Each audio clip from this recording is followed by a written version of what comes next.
your name. Like, did anybody see that Discord? Yeah, I think Oh, he scared everybody. Are they big leaguing you again? Like, what's with this? no, it was hypothetical. It's just hypothetical question. Jeez. Slow down. Calm down. No, nothing's going on. Just calm Chris down. is Chris is getting turned up already. It's like 10:10. Wow. It is. And I'm not even drinking. Paranoia train is starting to roll. That's I'm right. not even drinking tonight, but I saw Nintendo's big leaguing you guys. I'm not happy. You know, the idea of the Manscaped thing was also hypothetical on Discord shortly before it became a thing too. So I don't know. You got us worried. I understand. I True. understand. The Manscaped thing was hypothetical because they were talking to us about it, and that's why it was hypothetical at the time. Nintendo Nintendo is not talking to us right now. There's stages of hypotheticals. Yes. What's happening here? No. Yeah, it's basic. I mean, it's just like any group. Even like I think NVC was brought up, right? Where IGN does NVC, but they're called NVC. Yes, it stands for Nintendo Voice Chat, but all of their logos and stuff is NVC, and I think maybe in small print it's Nintendo or whatever. But and that's just a sub thing of overall IGN, right? For us, we're a little worried if for any reason, let's say we get, not saying it would be good night, Sam. For any reason, Sam. they said good night, Sam. Good night, Sam. They said good night, Sam. Good night, Sam. Around the horn. Yep, all around. It was just hypothetical because it was like, okay, let's say we get big, like IGN big or something like that, right? Or even any of the even smaller ones below IGN. Like, what if we blow up? Will Nintendo come after us then?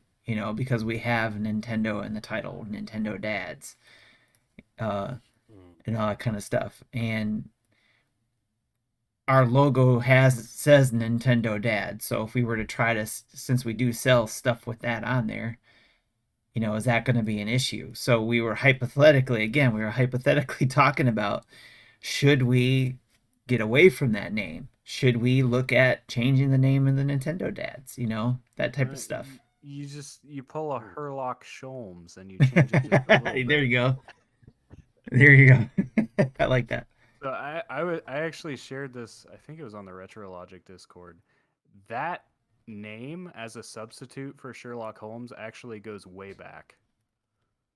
Yeah. It's actually like the first case of somebody going around a copyright.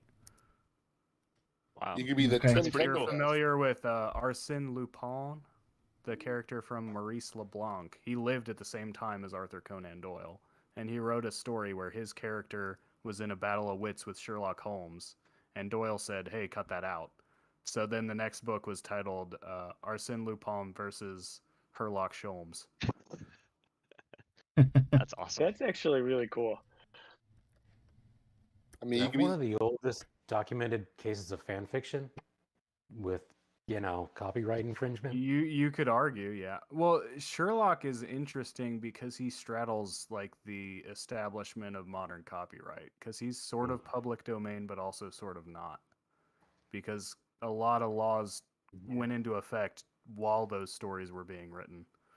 Mm-hmm. Yeah, my son and I were actually talking a little bit about Sir Arthur Conan Doyle and stuff. The topic I introduced was what kind of knighthoods are we going to see once William and Kate take the throne? Are we going to start seeing like Sir PewDiePie or Dame Billie Eilish knighted? That's weird. Because I mean, hey, the Queen was a fan of the Rolling Stones. That's how the one. Well, I'm not sure if it was Mick or the other guy who got his knighthood, but apparently part of how Sir Arthur Conan Doyle got his was because the Queen was such a big fan of his work, and he didn't really want to continue with the the Sherlock Holmes gig. He felt like, enough is enough. I've killed off the character, but oh, she's like, no, please, more. I would knight thee, and well, I guess I have to, if I'm gonna be knighted for If it. the queen wants me to. Yeah, If the sure. queen Yes. wishes. So you guys want to be called Sir whatever? You guys want to be knighted? Nah, man. Could this you is imagine America. that? We don't do Right. no royalty here. Well, I Chris mean, could. I'm the only I was gonna say. I'm the only member of the Commonwealth here, and I don't really want to do it. Well, I'm glad you guys got to show up to the dinner table. Thank you very much. I know that I couldn't make the last one, but some of you guys could make up your own dinner table last month, so that's cool. But I'm That super was the excited. drinking table, Tim. It wasn't There's really dinner. Drinking under the table? Is that what you said? Yeah, we were drinking a lot. Well, I was. Right. Yep. So I'm glad though I got to bring the topics over and stuff from last month over to here, but I definitely want us to be able to carry over any current topics that you guys want to talk about. You guys have anything you want to talk about? Who wants to go first? Who wants to bring up the appetizer? How about that new update for the Bluetooth? For the Bluetooth, I yeah. mean, I know it's kind of like, oh, yay! Finally, in 4 years, Woo! Bluetooth support already in the machine. You finally let us use it. Will be no, I but mean, I liked it. I'm digging it, and just personally with my initial use of it, I watched some Hulu on it, watched some Rick and Morty, and I didn't, I felt like the audio and the video synced pretty well. But then when I got onto more network intensive games like Tetris 99, just the latency was not it was not there. Oh, there was I guess latency in the sound? yeah. Definitely? Oh, Yeah. okay. I haven't been able to test it out thoroughly yet. Yeah, I haven't tried it out yet either. From what I've heard, that seems to vary a lot between Mhm. people, devices. Yep. I mean, I have shitty Bluetooth headphones, or earbuds. I guess they're Android, but Mhm. a lot of latency.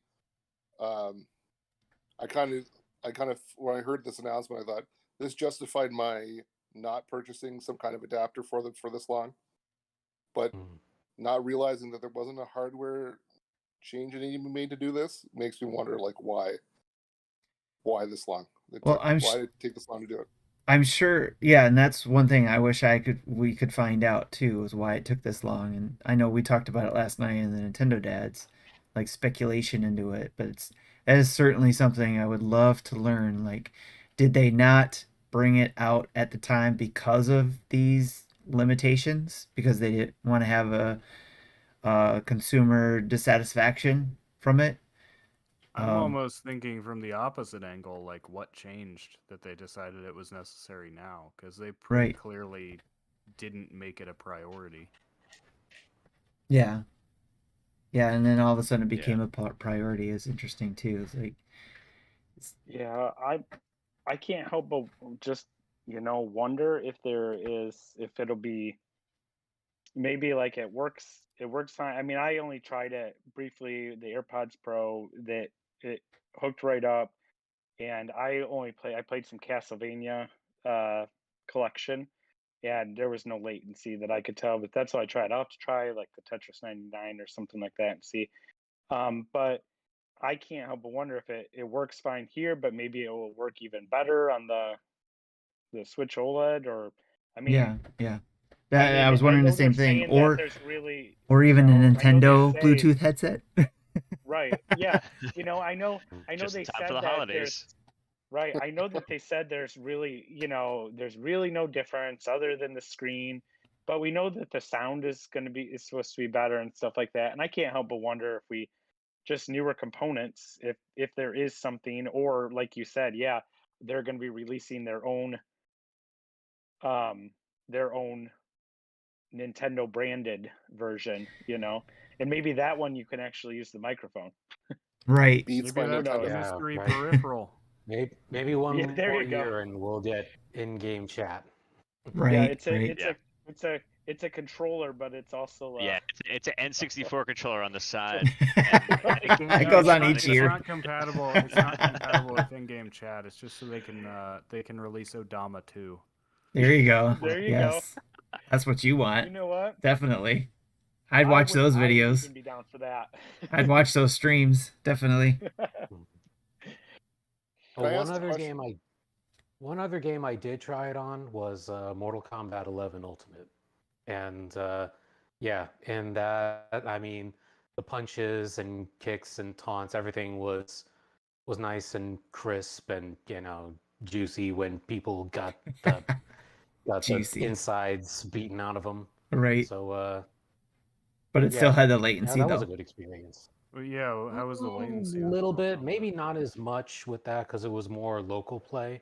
The way I was using it, I Interesting. wasn't Fighting games, you can playing usually online. tell latency, especially visual. Yeah. Because everything's usually very quick. You've got, like 3-frame jabs and stuff. It'll be interesting to see what companies do, like the ones that already brought out something, if they can update their firmware to possibly allow their headsets to work with the latency, or decrease the latency, if you will. Or if once they figure things out with Nintendo's Bluetooth, if they create new accessories, new headphones that will work without the latency. And I know there's a certain coding for Bluetooth that allows it. I forget what it's called, but they always advertise it as you got to have this particular set of Bluetooth protocols in order for it to have limited latency. That's a good point, and I wonder if that is why people are experiencing such various degrees of latency too, depending on the actual headsets or whatever that they're using too. Some newer ones versus older ones. Yep. And could be. Yeah, we have a pair. When we're playing NSO games like Super Mario Brothers, are we playing this on a cloud, or is this saved locally on our Switch consoles? Are you asking for this for the NSO stuff? NSO, yeah. Yeah, it's on locally. You can play it offline. It has, after like about a week, you'll have to connect to confirm your account's still active. Okay. But I mean, you can play NSO games in airplane mode. Because I was wondering if I was getting latency playing Super Mario Brothers. Either it's my terrible earbuds, or because that sounded like that shouldn't happen for that. Yeah, it just all depends on the Bluetooth protocols that are used in that particular set of headset. At that point, it is a delay between the game playing a sound and it actually reaching your earbuds. Yeah, and it was pretty easy to see it. Hey, I'm gonna have to play around with it more. I mean, I'm hoping there's no problems, but let's see if I can find the name of that stupid protocol. I mean, if you can't get Super Mario Brothers right, that can't be good. Right? It's aptX. Okay. Codec aptX, and then they also call it LLAC, low latency audio codec. So, but I know I've seen a lot of headsets with aptX for gaming purposes that they say it has this particular protocol so that it will do well with Bluetooth. So pretty cool.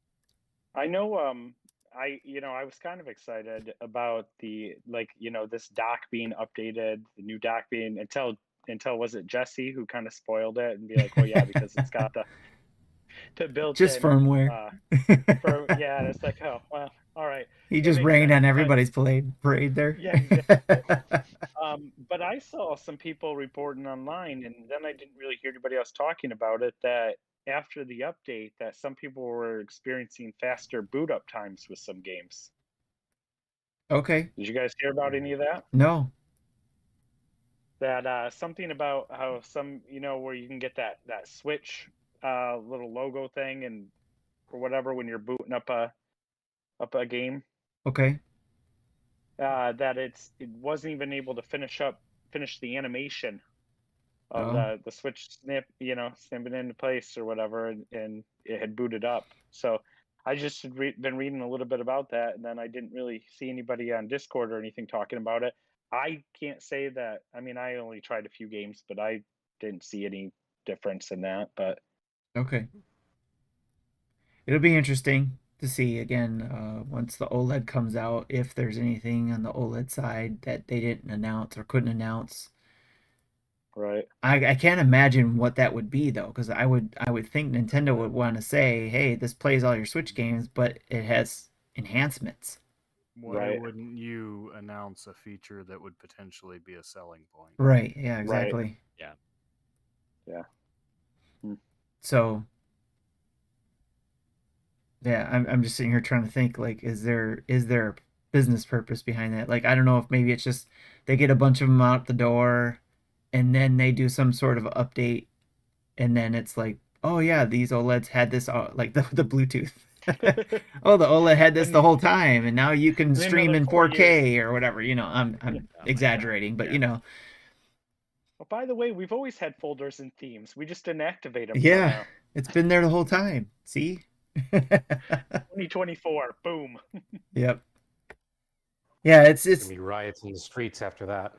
it's always That announcement. it's always perplexing what Nintendo chooses to do and why they do it, and just like the business decisions behind it.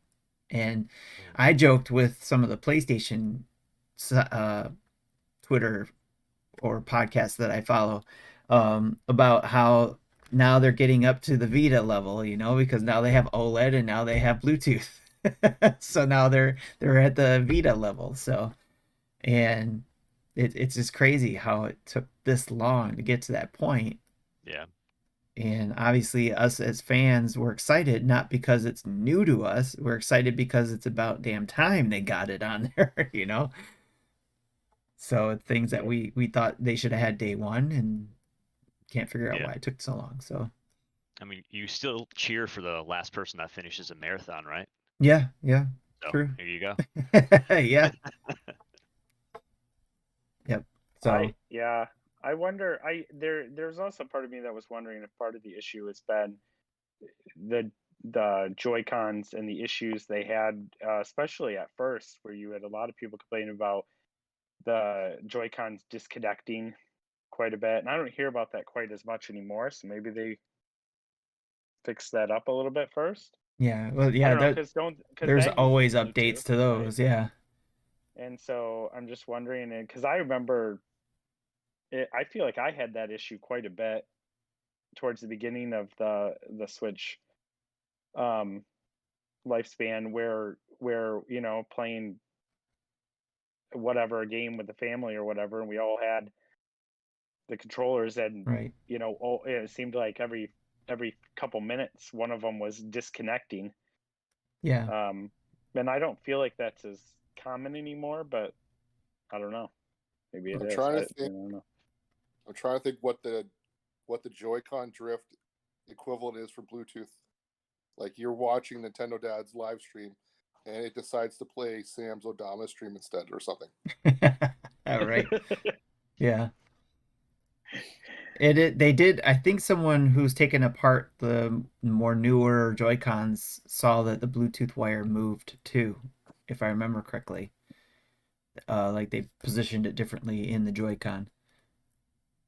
Either in the Joy-Con or in the Switch itself, the antenna in the Switch itself. I don't remember. One of those two areas it was like it was moved. But So I don't know what the limit is. Like I know your phone, you can have a wearable watch, you can have a headphone. it's usually I don't know, 30 you have feet. everything on your phone, all connected to Bluetooth at the same time. 30 feet is usually, I think, Bluetooth's limitations. No, but I'm Feet. thinking like number of items at the same time. Like your phone could have, like my iPhone could have my watch, Oh yeah. Bluetooth headphones. I don't know, a scale or something. I don't know, like 2 or 3 things at once. Yeah. It's a good point. I'm wondering if I can actually be listening to something or on my phone and I'm wondering if my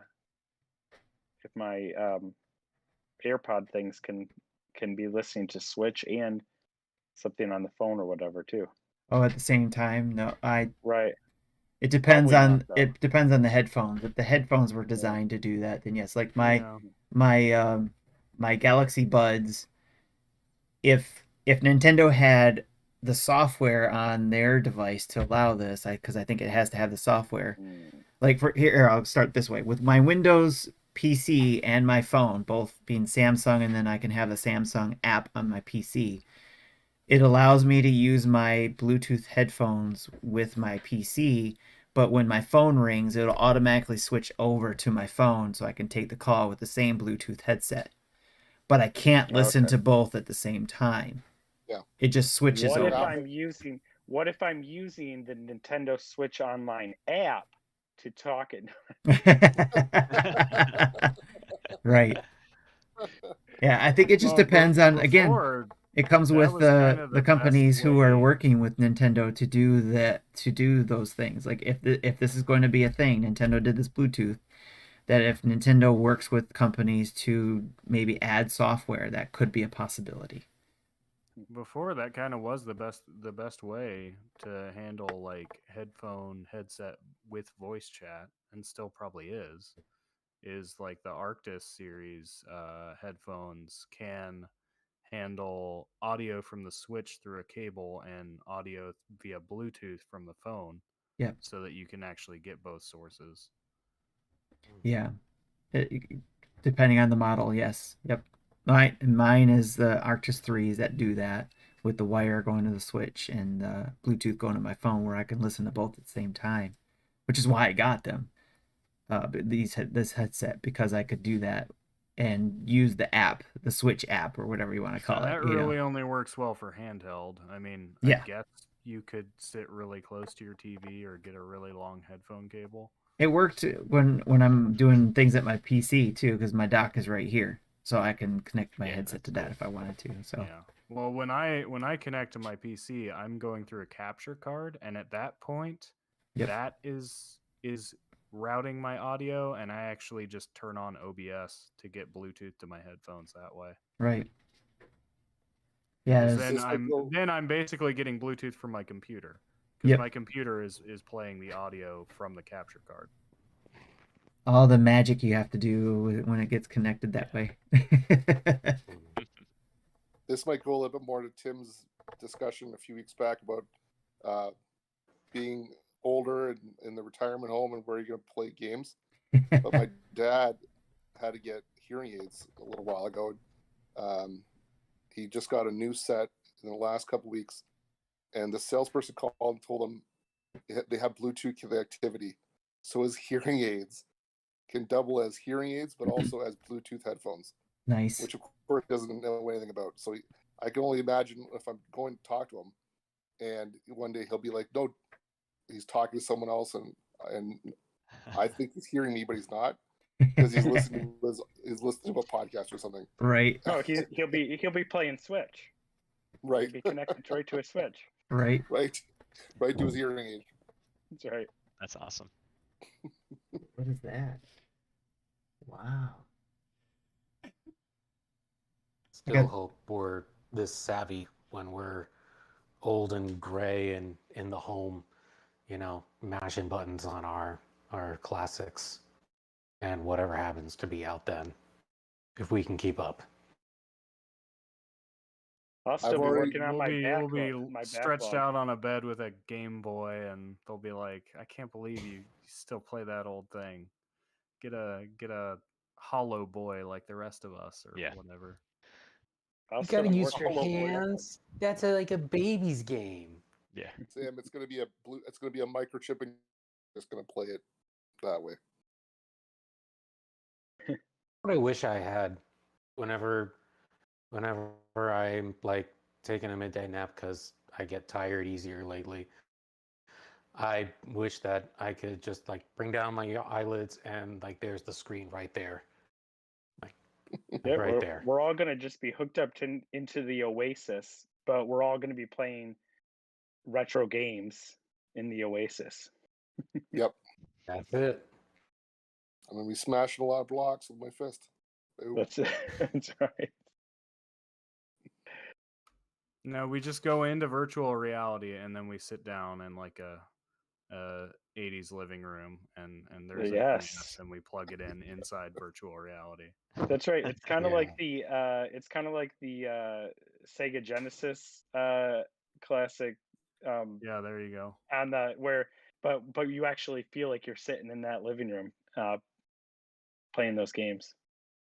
Mm-hmm. There you go. I'd settle for that. Absolutely. That sounds like some virtual reality I could get behind. Maybe an arcade one too. So we go in and it feels like you're in the arcade playing Pac-Man, Donkey Kong, Street Fighter, Turtles. Oh yeah. I'd be all about the Oasis, definitely.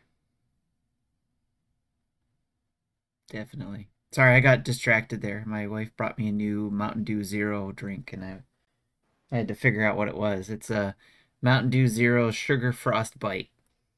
Mountain Dew Zero Sugar. Zero sugar Frostbite. I guess. It's a sugar bite. Yeah, sugar bite. Sugar Frost. sugar Frostbite. Sugary bite. The exclusive sponsor of the dinner table. Right. I know you guys can't see it, but the stream can see it. I got it up on the camera, so but it's That's it's a awesome. blue zero sugar drink, a Mountain Dew drink. Anything zero Nice. sugar, I gotta try it. So So what is it? What does a frostbite taste like? that's what we're trying to figure out. That's what we were talking about. It's like because I just tasted it while you guys were talking about the Oasis and stuff, and it tastes like blue. I'm just gonna say it's one of those drinks that just tastes like blue. It's blue Yep. flavored. That's awesome. We can't figure it out, so it's just blue. I think there was a beer Like commercial it's like the that was like, voltage. Yeah, kind of like Mountain Dew Volt. I still kind of miss Mountain Dew Pitch Black 2. I'm not sure why they decided that sodas could have a sequel, but Pitch Black was just Yep. like grape Mountain Dew. It was like Mountain Dew mixed with grape soda, but Pitch And Black 2 was ungodly sour, but I was kind it of tied loved to the it movie anyway. Pitch Black? No, No. it was just like all of a sudden they decided to make the Pitch Black Mountain Dews different flavors every year now, which That's is really really funny. weird. I want the I didn't I know mean, this I was always like thought they should make Coke the movie, in but then the that, black the movie. can. Coke the movie. I had no idea how deep Mountain Dew was into New Coke, alternative the flavors. sequel. Oh yeah, Yeah. once you get invested in the Mountain Dew lore, I mean, I was gonna say it's got it's some just a more rabbit for hole sure. that never It just ends. goes deep. the Mountain Mountain Dew Dew fan timeline is fiction. all over the place, though. You don't know where it starts and where it ends. Right. I think at one point there's two different realities, and you have to like. Yeah, Dark Horse needs to come out with a book for that too. It's all part of the Pepsi Cola's cinematic universe. That's right. That's right. And Doritos gets involved. That's the Oh, crossover. that's Thanos level. Crossover for That's- the ages. That's Thanos level multiverse ending storyline. Right. It's Mario versus Rabbids level right there. Right. And then we get to the Coke versus Pepsi Olympics. You know, like you got the Mario and Yes. Sonic Olympics. I So think that's Coke is Yeah, just except AO. you get the we bring the 7-Up spot back. yes. That little dude. I know, right? It's 7-Up With the Spot shades. and Pepsi Man versus Cool spot. whatever. Yeah. cool Yeah. spot. Cool spot, yes. Mhm. Good old, now you're Yeah, starting to bring the brands in. I guess we just get Santa to represent Coca-Cola because they like, It's for Santa. yeah. Or the Or polar the bears. bears. The polar bears, yeah. Polar bears. Oh, never mind. Forget Oh, it. I don't like cool Polar Bears spot's win. chances there. Done deal. Yeah. I've seen Pepsi Man in motion, but I don't think he can run through a polar bear. Oh, that can get pretty after dark after a while. Yep. That's funny. You remember when all of the different like food franchises just decided that they had to have video games to tie them in, like Yep. the Yonoid NES game, the The Chess weird thing is Machida that some of them were actually Super pretty Nintendo good. games. Right. Well, even Burger King I've had some got games, didn't they? I've got a couple of the Well, Chess Machidas. McDonald's. I mean, there was a McDonald's NES game.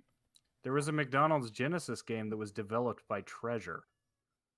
Nice. Whoa. Yeah, that's amazing. It's how quite ironic. expensive now. Never heard of it. Yeah, I it's think actually that came called up Ronald McDonald's Treasure Land. Did that come up in? That came up in a Retrologic episode I once, didn't think it? I might have used it for Price's Retro. Yeah, that's right. That's So- right. It sounds like that a sounds movie you would do. familiar. Nice. That's great. That's funny too, because we just found a McDonald's workout DVD when I was cleaning out my mom's house. It was Dude, I mean, part 3 of the DVD set. It was the yoga. Part 3. Yes, part 3. There's 2 other parts, I of mean, course. There's you 4. wanna It was talk about 4. lore. 4 parts. You want to talk about lore? I mean, you get down McDonald's lore with the Hamburglar and the fry bushes or whatever Oh, they yeah. were, and the Grimace. Yes. I mean, whatever Mhm. happened to them? They just kind of just disappeared. They retired. They're retired. I remember all those. Clowns Jeremy probably Cheese is don't running hit the it. retirement community. Yeah, clowns probably don't appeal to kids as much anymore these days, so they're just kind of. A lot of kids are freaked out by clowns now. I So don't see how many adults would appeal I was to gonna clowns. say I'm not exactly thrilled with clowns either. I suppose. So. yeah. I don't know, that Burger King is kind of creepy too at times. Yeah. Oh, the king could get real creepy. It could get. Yeah, where there was those commercials where he would somebody would wake up in bed or something like that, and he's like right there. Right there, yeah. Or something like Fun that. Yeah. story, but my dad actually used to work for a guy who looked exactly like the Burger King, Oh, man. except awesome. with a normal-sized head. Did he wear a crown? That would have been funny if he had a No. big head too. But like he had that Wouldn't have face had that face, though. exactly. What, did he have was his face like Botoxed that way? Possibly. Super happy all the I time. don't know. Maybe they used his likeness. I don't know. What was his take on hamburgers? Yeah? Is it a big hamburger I'm guy? pretty sure he liked hamburgers. There He you doesn't. go. I mean, was he a Whopper guy or was he a Big Mac? Right. Let's get That deep. I don't know. Okay. Sean Abbott's in the YouTube chat. I'm surprised he's up. It's like what, 4 It's o'clock like in the morning 4 over there? Like 4 a.m., right? Yeah. 6 hours. Almost 5 4 a.m. hours. Yeah. That's crazy. He's- Sean, you're he's gonna be crazy. on. Sean? I'm pretty sure he doesn't sleep. Right. Doesn't sound like it. Unless he's working or something. Because, well, I mean, even if he's working, he's not sleeping. So it's like, just come home, play games, and go to work. Get the kids off to school, go to play some more games. That's crazy. Living the life. Yes. All right. So, what other topics you guys got? What else you got for us? Anything else come up during the week? Or how about the direct? You guys think there's actually going to be one? Everybody keeps talking about there should be one in September because of Yeah. trying to get people on board don't with see it. NSO. I think if In In anything, September, it's I kind of can. late. Yeah. Yeah, I when can- your if I'm rumor thinking- is when your basis for believing that rumor is true is predicated on believing a different rumor is true that is also unsubstantiated, no. Right. I think if anything, I could see us getting a partner direct, maybe, because that's not really dependent on so much as a time. So Yeah. I could see that being thrown together the end of this month, beginning of October, maybe. Yeah. Yeah, The like only other thing I could think of is like some kind of not really direct, but maybe just kind of a fast-paced, like they did for announcing the Switch OLED. Like I could see them doing another thing like that just that is just further advertising for the Switch OLED with like, Makes sense. I don't know, just updating it a little bit Yeah. and hey, out now and Yeah, showing here- Metroid Dread on it and Yeah. Like maybe you a know. few other like quick hit games like to Yeah. come. Yeah, that's kind of what I was thinking. Maybe like closer, a week out, October 1, hmm something Yeah. like I mean, that. A the thing week is, up. we, as far as first parties go, we pretty much know Nintendo's hand into January. Yeah. I don't think- they I have know a lot of anything people thought there was unannounced more, that's but- releasing. What's the December game? Because that's what I Advance didn't Wars. Advance Advance Wars. Wars. Big Advance Brain Wars. It is a Academy as remake, well. but still. It was Big Yeah, Brain I- Academy as well. Yeah, and Big Brain. I think that Pokemon is the big holiday. I know it doesn't quite fit in with the time frame. As Pokemon much, but- always is the big holiday Yeah. game. Yeah, I Yeah. think they're giving that some time to breathe, and even think about why am I blanking on Age of Calamity, right? They were pushing that like into January last year, or this Yeah. past year, right? So I don't know. I could see them doing that with Pokemon for sure. When did they announce Age of Calamity? How far before? Was it a ways before, or was that one of those? Oh, hey, this is coming out in like 2 months or whatever. I'm trying to remember. Yeah, think it they've was been a doing the pretty quick short time frame. turnaround. Yeah, they've been Yeah, doing I the think it was like 6 weeks or something like that, or yeah. So I mean, Therearounds. it's possible that they could do something like that again, but I don't think they're going to. yeah. I think they're saving stuff for next year. Yeah, and I think if they're going to do anything in regards to NSO type stuff, it would be just a separate news announcement type thing, like Just you guys were drop talking it on about. Twitter or something Yeah. like that. Like, hey NSO, we're announcing this system if it's a system, or this next batch they're of gonna do- games. And then, like you I- guys said, it would probably be a separate direct, like either the showcase one for the partners or even an indie one. I'm sure there'll be an indie one. The only Yeah. other thing is that they could do a game specific direct, but I just don't think there are any games that would warrant that at this point. They've been doing a lot of other stuff for Dread. Right. Pokemon gets its own directs Yeah. as a franchise, so I don't think. Otherwise, I would say this would be a good time for something like that. And Like, I even would not be surprised if at some point next year there's a Splatoon 3 direct. if it's a Just go Smash over new stuff in Splatoon 3. a Smash thing for the new character, that's always separate too, or it has been before, where they did it separately, where they announce it and then they'll say, then the director will do his thing on this date at this time. We'll see that video drop. So The only other thing is, did they not? I'm trying to remember during the E3 direct that we got when they were talking and they showed us the new footage from Breath of the Wild 2. Didn't he say more information coming this year, or did I just put that in my headcanon because I want it to be true? That we'd hear more about it later this year. Because in the grand scheme of things, we're only 3 months out to the end of the year. right. So there could be information this fall that There comes could out be. about it. But maybe I don't know. Maybe I'm. I remember them misremembering. saying that when, like, at the earlier direct in spring, when they just announced Skyward Sword HD and said, "Well, Yeah. you know, We don't have anything wait for further Breath of the Wild information 2. this year for Breath of the Wild 2." Here's our Maybe- update maybe for Breath that's of the what I'm Wild 2. remembering. We have no update for Breath of the Wild 2. We'll be back later to tell you our update. Yeah. That's right. Please understand. Yes. Yeah. That's correct. That's too funny. All I right, picked well, up Cruising go ahead. Blast. I said I was just saying I picked up Cruising Blast today, so I Oh, was playing nice. that a little bit tonight. Nice. Nice. I Yeah. can't find I Awesome. can't find a copy. I had to order it at Best Buy, and they That's- texted me today it was yeah. ready. It was weird. I don't know. I heard some people are having luck at Target, but I checked Target, nothing. Checked Walmart, nothing.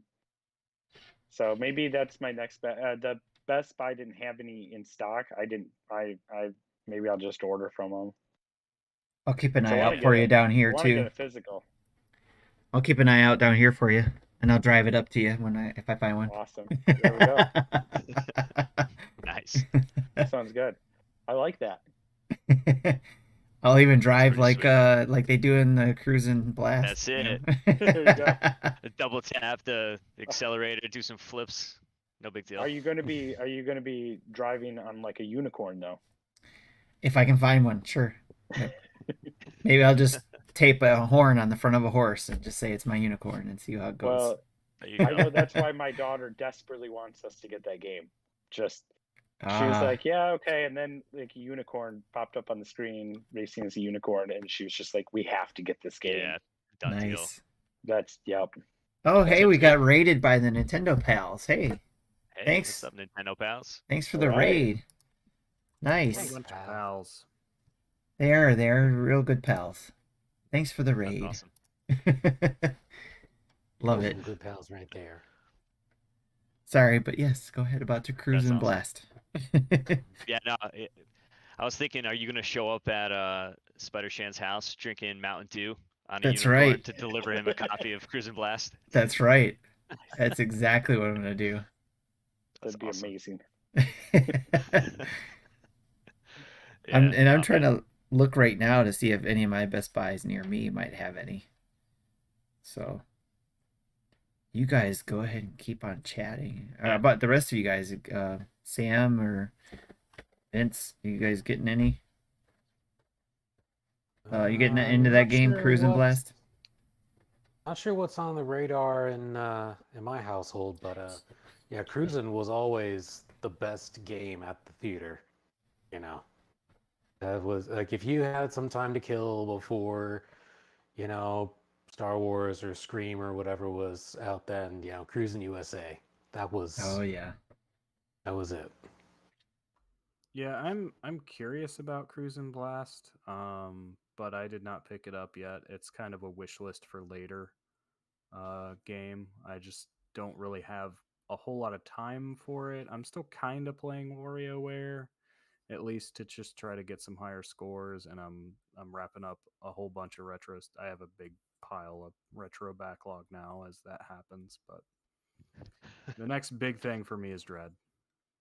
Dread. So how Cool. long do you think WarioWare is? Like, I've yet to buy just it, play through the story, it's like an hour and a half. Mm. and then everything else is just assuming you replay don't get value cut. from. Yeah, it's very much a high score based game. So now if you want to like max out every character, because there is kind of a I think it only unlocks once you beat the story, but there's like a shop. You earn money by playing micro games, and you can buy, they call them prezzies, but they're just like random things, and you can give each of them to a different character, and it'll like level them up. And that level factors into your Wario Cup scores too. So there's a weekly challenge for the Wario Cup. So by like giving Wario a bunch of gifts, he'll level up, and you'll actually get like a small multiplier to your score for the Wario Cup when you're playing as him. And then there's like a whole like sub thing to that where it's like, you know, certain gifts are more effective based on who you give them to. So it's like, oh, I got, you know, a treasure chest, give that to Wario because he likes treasure, or give him the garlic, but don't give him the vegetables, you know, give that to someone else. Nice. Well, that's pretty Cool. cool. I still But haven't yeah. picked So up where- that game. I haven't either. Where's it? See, I've never really played really many or very few WarioWare games to start with. Is it how is it comparing to other ones? I've only played one other one. Oh, I was thinking. I you mean, played it is definitely still a WarioWare game. It is a different twist. I think it's a lot more appealing because of that. I don't think I've heard anybody more familiar with the series say they don't like it. Some people were hesitant with the whole like moving an actual character around instead of just having games where you tilt the Game Boy Advance or touch the DS screen, but I think it works pretty well. I think the biggest thing is just you're in for a very quick high score kind of arcade type experience. It's not going to be, you know, a 20-hour RPG. I don't know who expects that from WarioWare, but Yeah. Oh, I well, know, I mean, screw that. I I'm had- not getting that game. Jeez. No. I definitely had fun with the demo, doing it with my son, but I just wasn't sure we were gonna get, like much more out of it. I mean, he's very much he enjoys that kind of stuff for a little bit, and then he's back to MLB and Yeah. Madden. I mean, that's really Yeah, where well, and and that's the thing Minecraft. too, is So like you play through the story, you probably haven't seen all the micro games, so you might go back and do that. But after maybe another hour or two, you've probably seen all the micro games. So if you're not terribly interested in the weekly challenges and trying to get a higher score, you're probably not going to play the game a ton. At least not in, you're not going to be marathoning it.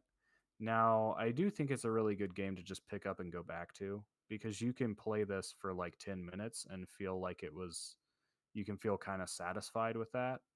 Or you can play it for longer if you're really competitive about getting a new high score. But it's kind of a slow burn, I would say. Is like, this is a game you bring out when, especially if you have somebody to play with, or just when you're killing a quick bit of time on the road or whatever. It's a good Um, good digital purchase, you think? yeah, If you were to I do would that, say so. yeah. I actually did buy it physical. I've kind of gone back on buying digital games for the most part, just because I'm so much more aware of how I know. much games can resell for, that it's hard for me to justify buying a copy I can't resell when there's Yeah, almost no added value to a digital other than pure convenience. Right. yeah.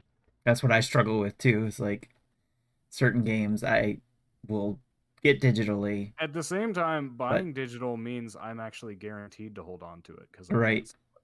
I'm Yep. sometimes tempted to like a lot of my 3DS games I wound up selling. Although the games I still have are games that either weren't worth anything or I have digitally. Yeah. Interesting. Yeah, I pick and choose what I'm going to be getting physical versus what I'm going to I want to have access to, like Animal Crossing. It was like, okay, that's going to be digital. Yeah. That's going to be on my Yeah, Switch. same. And or even like Metroid Dread. That game I got the physical and I'm going to be getting it digital. So because I'm going to download it that night at 12 o'clock, for pre-order, and then of course I'll have the special edition when that's available when I pick that up the next day. So, because I got to have the special edition, it's Metroid, Obviously. Got to have that. I just always prefer physical, and so unless something is not readily or easily available physically, then Yeah. you know. Speaking of But which, Shannon, yeah, I've seen at my stores, all of them don't have it. At least Best Buy. I haven't checked any other stores yet, but Best Buy for Cruise and Blast, it's available. It will be available by next Friday. So I don't know if maybe I'll just bite the bullet, buy it at there, and see how quickly it'll ship there. I mean, if it's another week, that's no big deal. Yeah, It's I not would like we check don't that have out. lots of other See, stuff to play. yeah, check that out and see how long it takes to get to your store there. And if you need me to order it, I'll be happy to do that for you if it's taking your store too long. Well, thanks. I appreciate that. Sure. Ever since we became a two-switch household, it's been a dilemma what to get on physical and what to get on digital. Yes. Because That's a good point. Because the primary switch will play everything, but I thought that I was simplifying my purchases by using my oldest son's account to buy all the digital games that now I can't play on my own profile on my Switch Lite. So, Yeah. That gets tricky there for sure. Yeah. So I was running into that same issue with my son Sammy, because he's been wanting to play some of the games I have. Like if I get a code to review, and he really wants to try it out too. I'm like, I have to put my account on his Switch, so that would become secondary, and then of course, then it has to be if we're both playing at the same time, it won't work. So I have to go in airplane mode so that he can then play the game, which is really silly. I was gonna say Nintendo Dads is gonna have a video explaining how to do all this when the OLED comes out, right? Right? That'll Yeah. I thought they that'll be already the did. first time we're doing a second Switch, and I have no idea what I'm doing. Yeah. I thought there already was one. I know Jesse's done a couple, and he's probably going to be doing another one when the OLED comes out as well. So, and then their information on Nintendo's support site is actually pretty good. They've gotten a lot better with it. So you can actually go there and find some great information on that scenario specifically, because it will talk about how you can use your primary and secondary and how it works as far as games go between Which the is two. interesting because I always understood that the reason it's so convoluted is because that's not the intention of how these features are set up. Correct. It's set up this way to make sure that you don't have to always be online to play your games, or that you can also buy a second Switch and download your games to it. They don't necessarily want you being able to like just play your games on any Switch, Yeah. because that would lead to you just giving all your friends your games. You could just share your account, like people do with Netflix. Yeah, the Netflix effect. Yes. The Netflix effect. And so those who have more than one Switch, I know like what's the story with the Animal Crossing island? Like, can the island, I'm not even sure, does it live in the cloud, or like once you transfer, I know you have to use a whole separate little tool or whatever. Yep. Whichever you switch, you put it on. If you switch it to that one, I'm just asking because like if my wife wants to play it. It's actually pretty easy now because I've had to do it twice for Sammy. So, we thought we lost his stuff, and then luckily he had set it up to, back up in the cloud and all that kind of stuff. So, when we went to go online, I had to the first time I had to do it, I had to call Nintendo, and they said, "Oh, all you have to do is just reset the game. Like when it boots up, you gotta do something with the button configuration, like hold two buttons down or something like that when it's booting up, and then it will go. Then Tom Nook will come up on the screen and say something about, hey, we've got your island here. Do you want to bring it on? He'll ask you certain questions, and then it downloads the last point it saved and puts it back in place. So it was pretty straightforward. So you could go back and forth to two different Switches and not have to worry about that.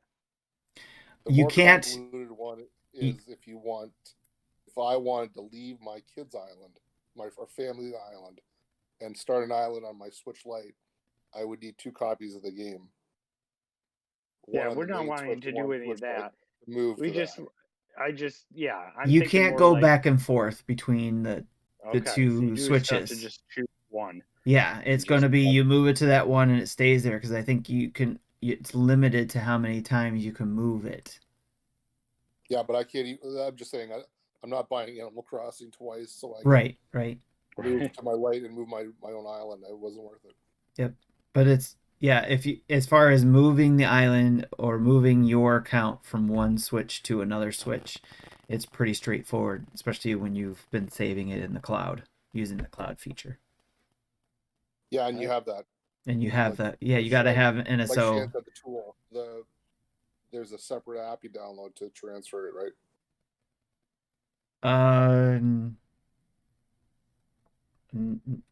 To transfer all of your stuff, there is, yes, but to the island transfer tool. The island transfer, I think that was what it was at the beginning, but now I don't remember having to download anything. It's just downloading the game, and then I just had to, at the launch screen, hold down a couple buttons, and then it launched into Tom Nook, and then he said, "Hey, we'll download what we have in the cloud for you," and then there you go. Okay, well that's good. So you don't have little Pikmin bringing all the the save stuff back and forth anymore. I don't. As far as that goes, from transferring from one to the other, no, I don't think it was a Pikmin anymore. Oh man, If you're transferring the whole Switch over, I thought maybe that was Pikmin 4. that is totally Pikmin 4. Yeah, we got that game on the shelf. They bring your save files over. That's right. That's the whole thing behind Pikmin 4, and that's what I was talking about yesterday. Was the reason why the whole carrying over or transferring one Switch to another. I've been trying to delete games off of my Switch, so it'll be easier. Just to here's the one Switch, connect it, switch it to the other one, and then hopefully be a lot quicker. And then I can always just re-download the games I want to later when I'm ready to play them, instead of just letting them sit there and take up space. That is a good point, and it also reminds me that I should probably pick up a micro SD card for the Switch OLED. For the new one, yeah. That's the other thing that Jesse was trying to clarify, and then I'm not 100% clear on, is like when you're transferring, you should be able to move the SD card from the old Switch to the new Switch, because you're transferring your primary. I was getting confused because of the problems I ran in with Sammy's Switch, where I didn't have, because he had broke his and I had to send it to Nintendo to get repaired, and then we got it back. They wiped it out. So because they wiped it out, there was no transferring or anything. It was basically the SD card wouldn't work on the new version of it, whether it was repaired or they replaced it. It was still considered new. So the SD card had to be rewritten. And so he had to re-download everything and stuff like that. So, but again, thankfully we have the cloud saves as well for him to be able to re-download some of those saves he had that he progressed games a lot in. Yes, they have to keep that keep the file architecture. It's a very fixed sort of process, I suppose, or else you could just swap your SD card from one system to another and bring over your games that way. Yeah. There's definitely, Yeah. I would hope they would get a lot easier with that, but hopefully maybe with the Switch 2, they've learned some lessons and of being able to transfer it a lot easier, but also keep it secure from, homebrew, I guess is what they're keeping away from, or hacking. Yeah. Yeah. I mean, no matter how Yeah. safe, no matter how secure they make it, I mean, it's inevitable. It'll all get figured out at one point, yeah. Oh yeah. The modders will find a way. That's the They always challenge do. of it, right? Mm-hmm. I'm sure I would Yeah. be into that if I was if I knew that kind of stuff. Yeah. And I know I've got like a little bit of experience with soft modding. Like I'm not waiting for them to add Earthbound to Super Nintendo Online when I've got Fire Stick with Yeah, there you all go. the Yeah. appropriate stuff Yep. for it. Yeah, I can But- follow directions. If somebody else figured that out and they have instructions, I can follow those instructions and hack my SNES Classic so that it can play, all those games that it doesn't have. But I had planned to do that with my PS1 Classic actually, but I never got around to doing it. Hacking that so that I could play all the PS1 games that weren't there. I think the Nintendo Wii is really easy for that as well. Yeah. Oh, yeah. Actually, You still have one of those. Yeah. my oldest gave me hers because she had it hacked, but I never plugged it in because it's like, even if I had access to all those games, I really wouldn't have time to play them. I have barely any time to play the new games I have. So I remember using the Wii Homebrew channel to play Smash Bros. Project M back in the day. That was fun. My hacked Wii is my retirement console where I'm playing all my NES, SNES, and Genesis games. Yep. I basically started with that on mine when the disk drive crapped the bed on my Wii. I'm like, okay, well, this is This is great. Like, well, it hadn't completely broken because I ended up using the Indiana Pones exploit with the Okay. Lego Indiana Jones. Yes. Um, a Wii game to basically open up the homebrew channel and, unlock all that soft modding there. Nice. So, yeah, I've got my NES, SNES, TurboGrafx, Genesis, all of that You on got your there. own And virtual then, console there. yeah, Nice. yeah, Yeah. absolutely.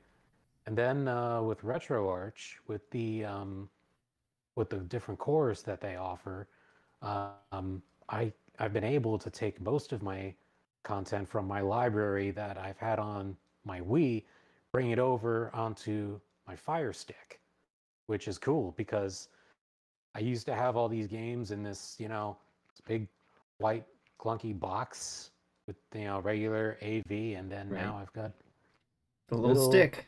little HDMI sticky high def. Nice. I Yeah. like that.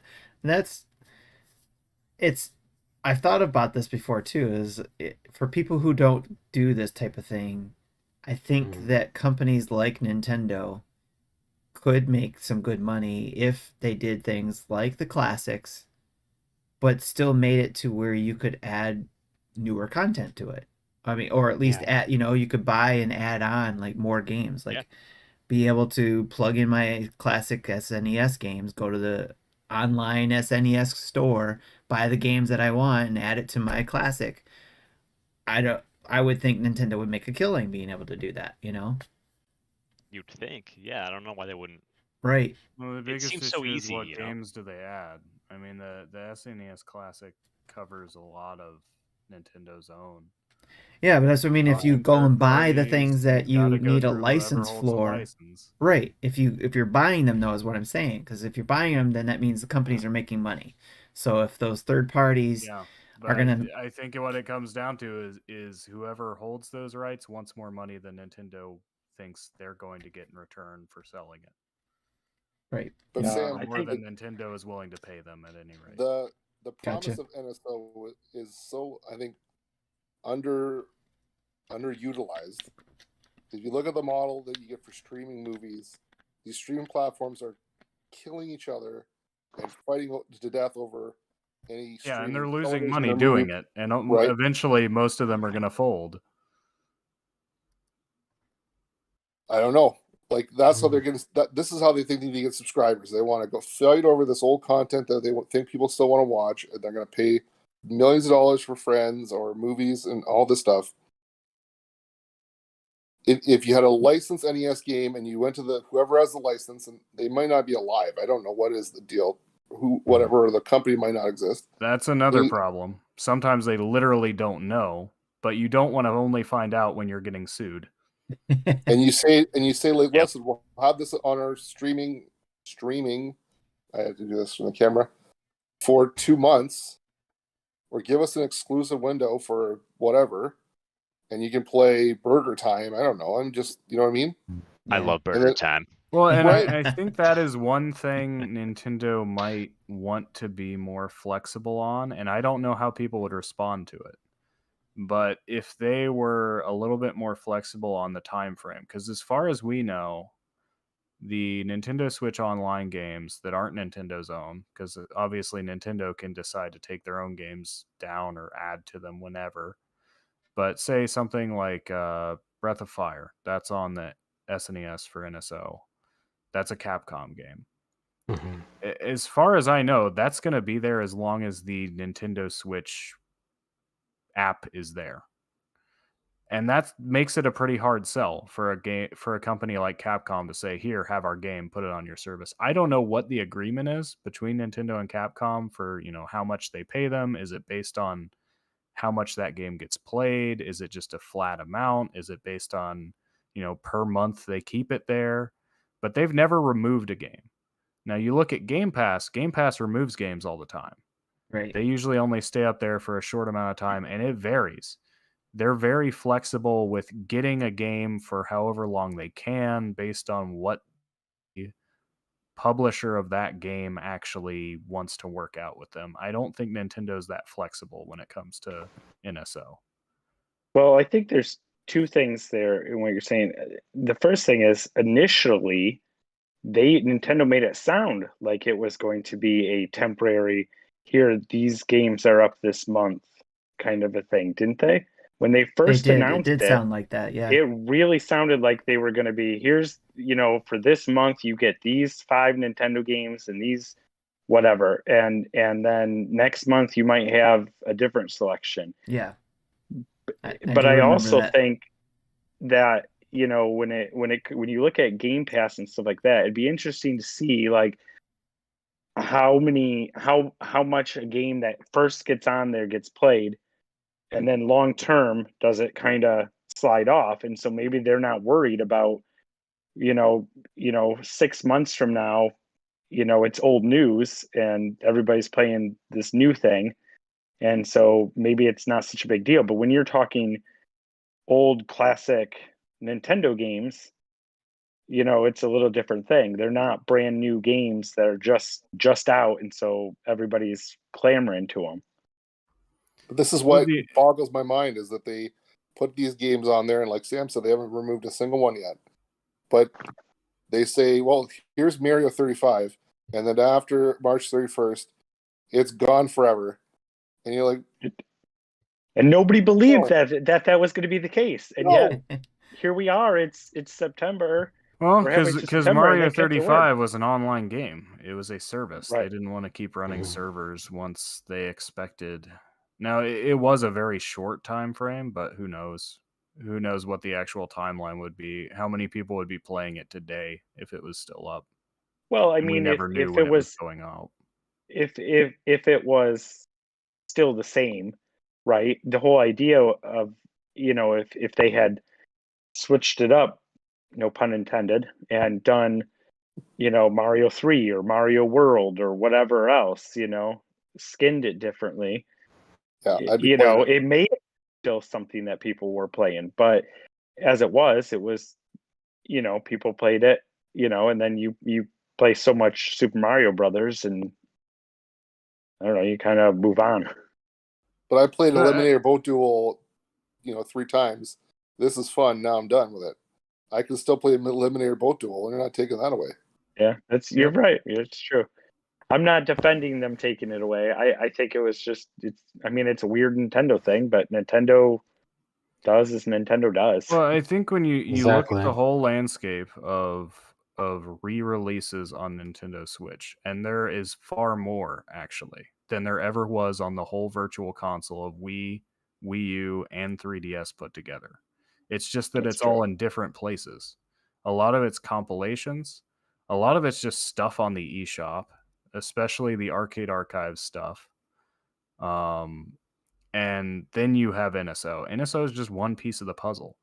And a lot of that comes down to Nintendo themselves is putting out their Super Nintendo and NES games. And when it comes to other companies, they'll take what they can get, but other companies are seeing, this stuff does sell. There is a market for it. So why don't we just put this up on the eShop ourselves? And then, Nintendo still gets some money, but we probably get a much better profit doing it that way than we would letting Nintendo have it for however long they're going to keep it there. And if it's free, or not really free, but if it's included with Nintendo Switch Online, then nobody's going to buy our standalone eShop release.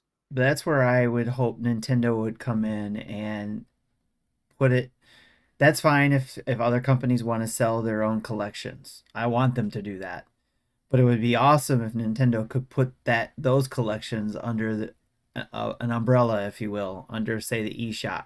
So they could go in and say, here's those collections of the old, like the Virtual Console did, where it was, you knew what you were going to get into when you went into the Virtual Console and you bought those games. You could then put those, Well, I mean, that's really, I think, why it seems so lacking, is because Virtual Console used to be a one-stop shop for all of it. Yeah. Whereas now you got to do your homework to figure out, okay, if I want this, then If I want Street Fighter, should I buy the Street Fighter collection?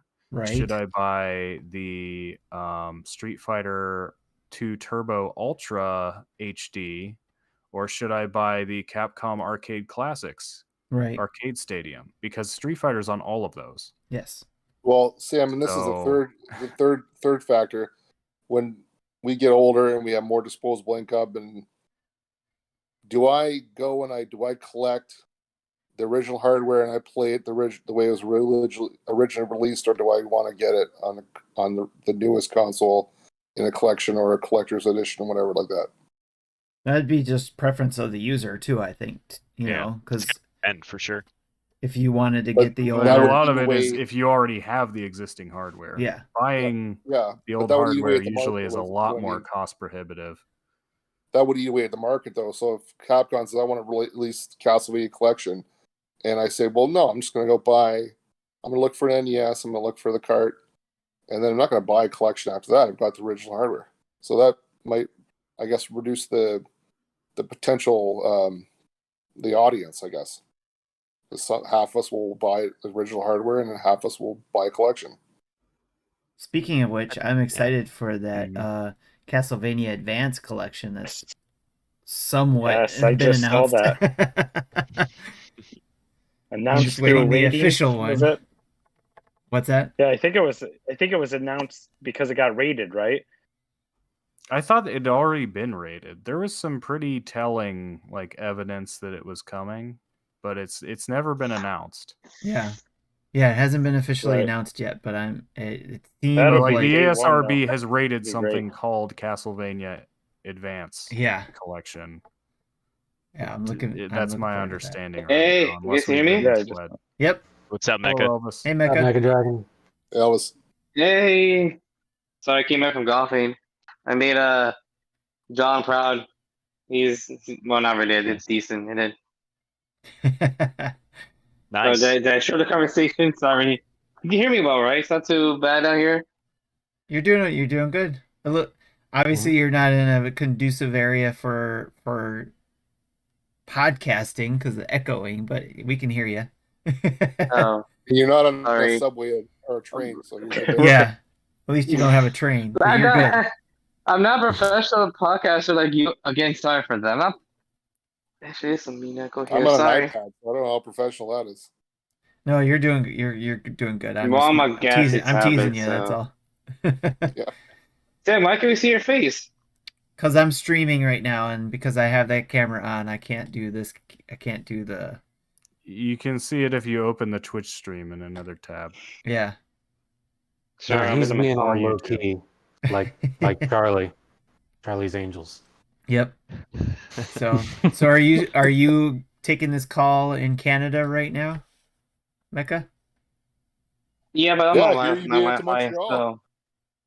Love, yeah, specifically. We're here to visit the family and my cousin's new child and stuff.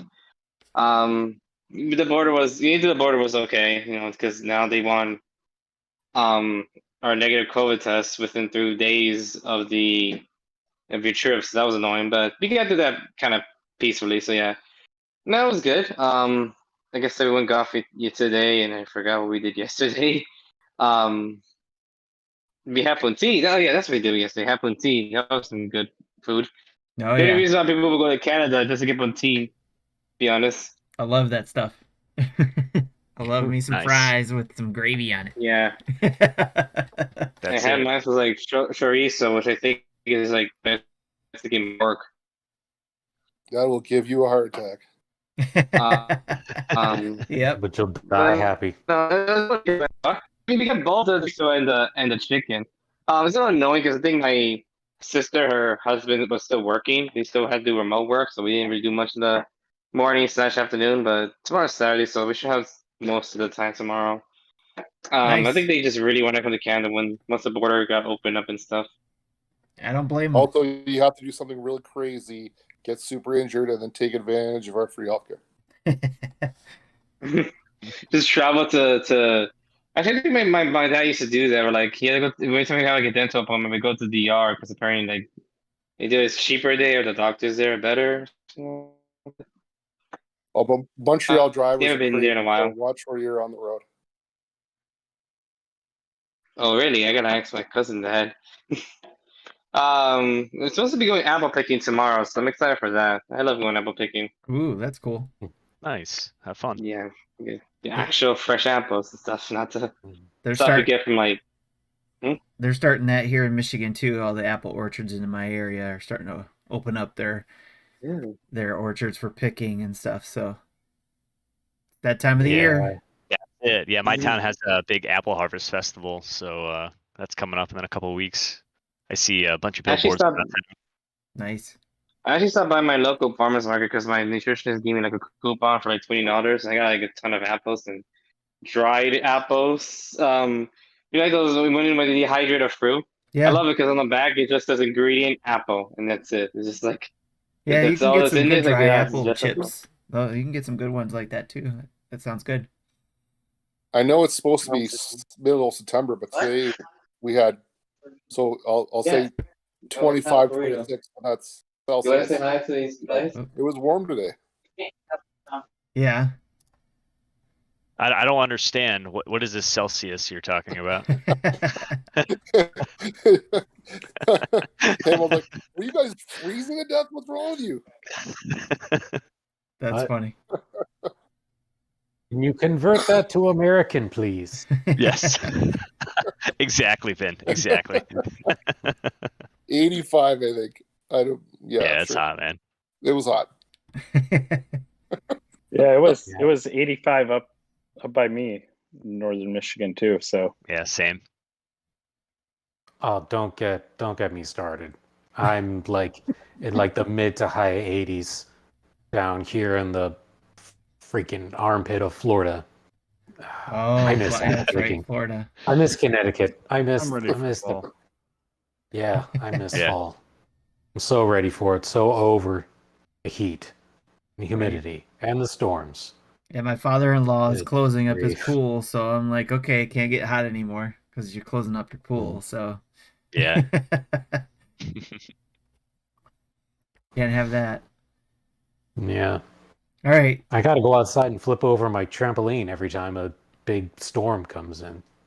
'Cause I don't want that big like 8-foot metal frame and tarpaulin No. just Definitely whoosh. I've seen too many videos of that one. Just Yeah, somebody it's scary. people watching their trampoline just get lifted up and flying up in the air. Yeah. How would you do backflips anymore, Vin? I mean, it's like Right? your whole Like I can backflip do game them would be now. done. That's right. Oh man. All right, guys. What I'm going to do is I'm going to bring up the topic, our main dish here, so we can get to talking about that. And that is in regards to the holiday stretch. Now, I know I was going to bring this up last month, and that would have been early, but it's still early because it's September, right? Yes, I'm talking about holiday stretch. And that is this time of the year when all the companies like Nintendo will start letting us know what those holiday games are and what our plans are, or what we put on our Christmas list, or what our kids let us know what they want on their list, or nieces or nephews or family members or whatever. You know, if they're into games, this is when you generally start hearing about those holiday games that you know you're going to want to pick up. What are you guys looking forward to and getting? It could be any system. It doesn't have to be Nintendo. Any holiday thing. So what are you guys looking forward to getting for the holidays, for yourself, for your kids, for your family Tim, members? I gotta put those new Nintendo Bluetooth headphones on my list now. Right. That's right. Bluetooth headset, right? So, and who knows who will come up with something real quick with that and be like, yeah, we got the headset that works great with Nintendo's Bluetooth. Here you go. And then you'll have the OLED. And then you'll have the OLED 6 months later. That's right. OLED headphones. That's right. So what do you guys think? I mean, obviously, I'm all about Metroid Dread. That's me. I don't care about anybody else in my family. I want Metroid Dread. I'm not waiting for Christmas. I'm getting it day one. So, but what about you guys? Are you guys asking for, like, say, a Pokemon game for Christmas, or what about you, Dance Mecca? Wars. I tried to sneak Metroid Dread onto Noah's wish list so that I could get something else for myself. A little bit sketchy, but he saw the trailer and he said it's too scary. I don't want it. And my wife heard. I'm like, oh, nuts. All right, sneak something else on there. Just tell him that Sam is planning on getting it and getting a higher score than he, and says he can get a higher score. Speed run it faster than him. That's right. Yeah. Then you'll see that whole demeanor just change, and just he'll get serious, and he'll be like, "I want it." Yeah, he still does that. And it's been months, but everyone I'm like, hey, I'm talking to Sam tonight. Damn. That's funny. His Sam, the arch nemesis. He's I mean, he's a little young to have an arch nemesis, and Sam's a really nice guy. So the whole thing. I always wanted an arch nemesis, to be honest. Are we talking about Tim Sam? Did you want him to be a 11-year-old? No, this Canadian Sam. boy? I mean, I'll take it. You forgot to. See, when I dropped out of grad school for physics, I figured my main career path was to just become a supervillain at that point, because that's what you do, right? Third strongest mole, failed physicist, turned supervillain. I mean, if No Time to Die comes out eventually, and the secret villain is third strongest mole, then we're in trouble. Right. Didn't that movie already come out? No Time to Die? It comes out October 8th, the same day as Metroid does. Oh man! Okay, not to derail this conversation, but I feel like the movie's basically done, but they just want to hold off until like safe I'm to go to probably going theaters. to be the only one hyped for the new, new to Switch, Tetris Connected, Tetris Effect. Oh yes, Connected. yes. Yeah. Not at all. You are not the only hyped person. I couldn't wait. So excited. I've been playing it on Game Pass. It's amazing. You guys are gonna Yeah, love it. It looks like super chill. It looks awesome. That's Put it going to on. be Either play with your and- headphones. Yeah. Yep, there you go. Oh, I'm That with and- Jesse and on this Fred. one. I honestly hated it. No, wait, what? No, it's funny. That Tetris podcast. Effect. It got too intense for you, or It was just all the visual effects are distracting to me. That's the best they do part. not enhance it. They So what? they They distract play me from my Tetris. ability to actually play Tetris. Like That's like- Campbell, that's Since the- that's what I'm trying to do, it bothers Yeah. me. it is It's supposed to distracting. be like. It's supposed to be like a therapeutic thing. Trust me. I had it on my PSVR. It's like you sit back, you relax, and you're just like, yeah, this is, like you're in. It's an in experience. one. It's an experience Like, more than a game, I think. That's I'm it. probably Yeah. gonna say, some people are gonna hate me for saying this, but just imagine playing that game with shrooms on. It'll be a good time. somebody give me the 30-second elevator pitch for this game because I haven't heard of it at all. Tetris Pretty Effect. Tetris. It's like playing 3D Tetris? Tetris on drugs. Pretty Tetris. Pretty Tetris. Pretty Tetris syncs up to the music, intense. Either play it with headphones in a dark room or on a big screen with like some backlighting or something, and just kind of vibe out type of So game. get some weed gummies That's what I from wanna do. Canada. Yes, Tetris and exactly. chill. Yeah. They're really high. Okay. Yeah, I don't Yes, know. yes. He got it. Right. Yeah, Hey, he if got I it. need some Great. Are you therapeutic still? Yeah. Are Tetris, you I'm saying? all for it. By the way, Mecca, marijuana while you're here, big time. You gotta take advantage of it while you're south of the border, north of the border. North of the border. By the way. PSA.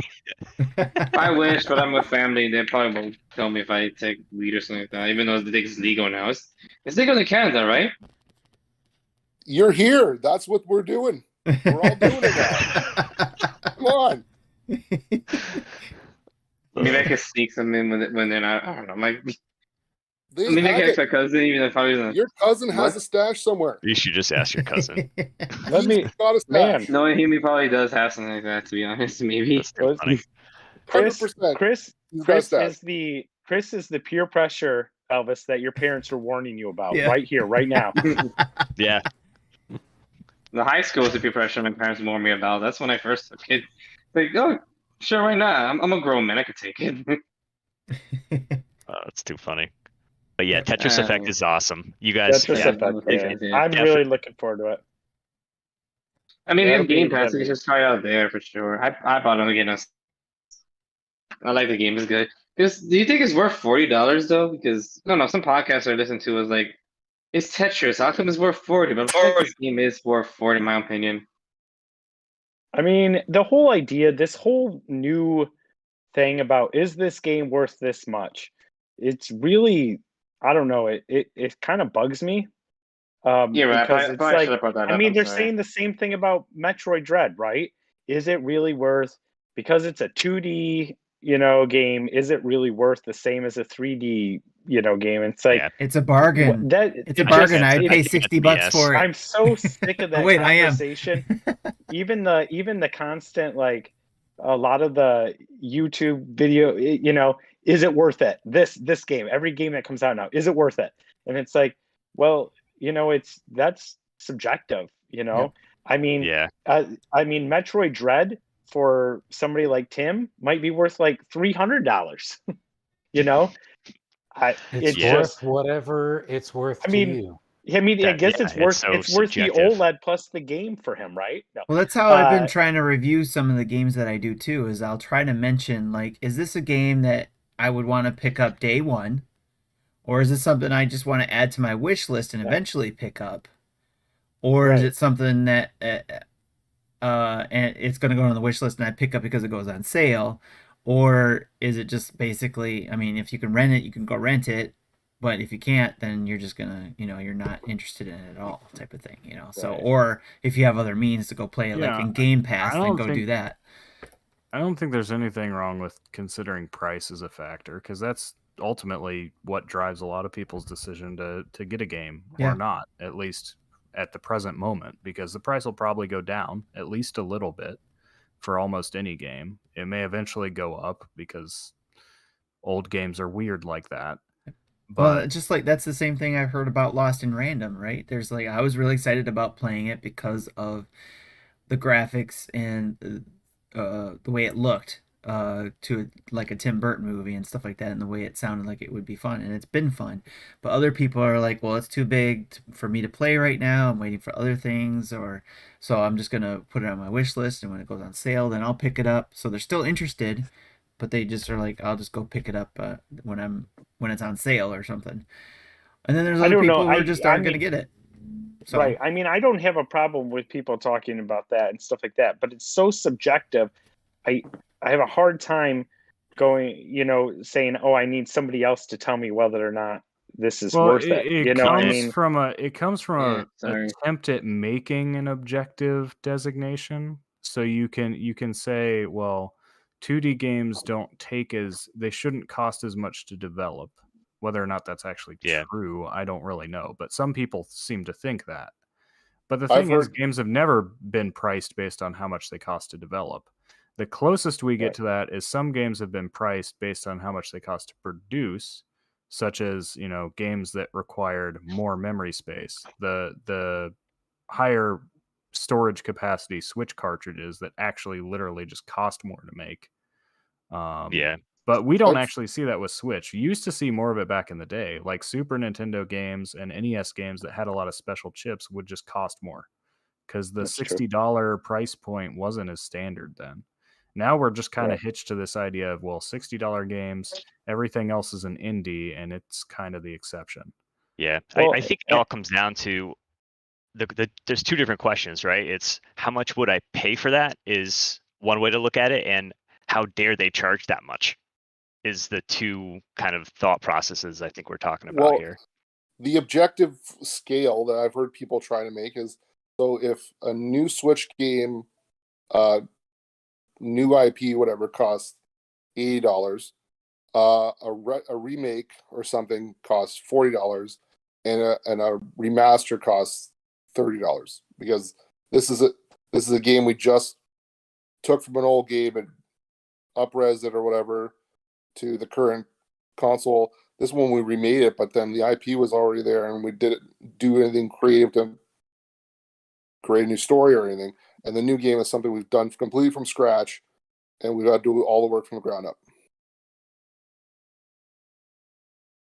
And so Yeah. someone's like, well, this remake Well, costs the same as the new I mean, game. yeah, Why is that? Well, I mean, I don't know. I guess I just it's such a subjective thing to me that and the thing is that the idea of just getting on and just deciding before you've even played a game, before anybody's played a game, decide whether or not something like Metroid Dread is worth full cost. Not a single person has played it, but everybody seems to have an opinion on it, based on the fact that it's a 2D game. Maybe it's just because I prefer 2D games to 3D games for the most part, but I don't know. It just seems unfair to judge it already. Well, Right? and if you take that thread of if it costs less to make, it should cost less, then should, say, a sequel cost less because it reuses assets, it reuses the engine from the first game. Like, it just doesn't make sense. Should Monster Hunter Rise cost less because it uses the Resident Evil engine? It's like, that's just the way game development works. Too many things are tied together. The fact is that the developer fixes the price based on what they think consumers will tolerate. And Nintendo thinks people will be willing to pay $60 for Metroid Dread, and they probably Because will. they will. If they are wrong, then people won't buy Metroid Dread, and eventually used copies of it will be cheap. It's as simple as that. Yep. 100%. Well said.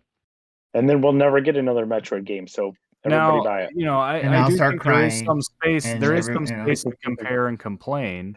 If, for example, Nintendo said, "Well, hey, Metroid Dread's going to cost $80," we'd be like, "Why? Every other Switch game that you release is $60. You need to show us what's special about this one." Yeah. Right. Charging above And that normal makes price sense. for a new game for sure would Like raise, they did raise with eyebrows. Earthbound on the Virtual Console, which I'm still a little bitter about, but yeah. the Earthbound packs. They did it again with Earthbound Beginnings. It was more expensive than any other NES Virtual Console game. Yep, that's true. I think maybe they had to pay extra for the localization or something. Maybe that's why. The whole game was basically in English. Yeah, well, it was localized and just unreleased. The localization was done forever ago. Unless you mean changing the title to Earthbound Beginnings from just Earthbound. You mean it was already translated and they just never released it? I don't believe it was retranslated for the Virtual Console release. Oh.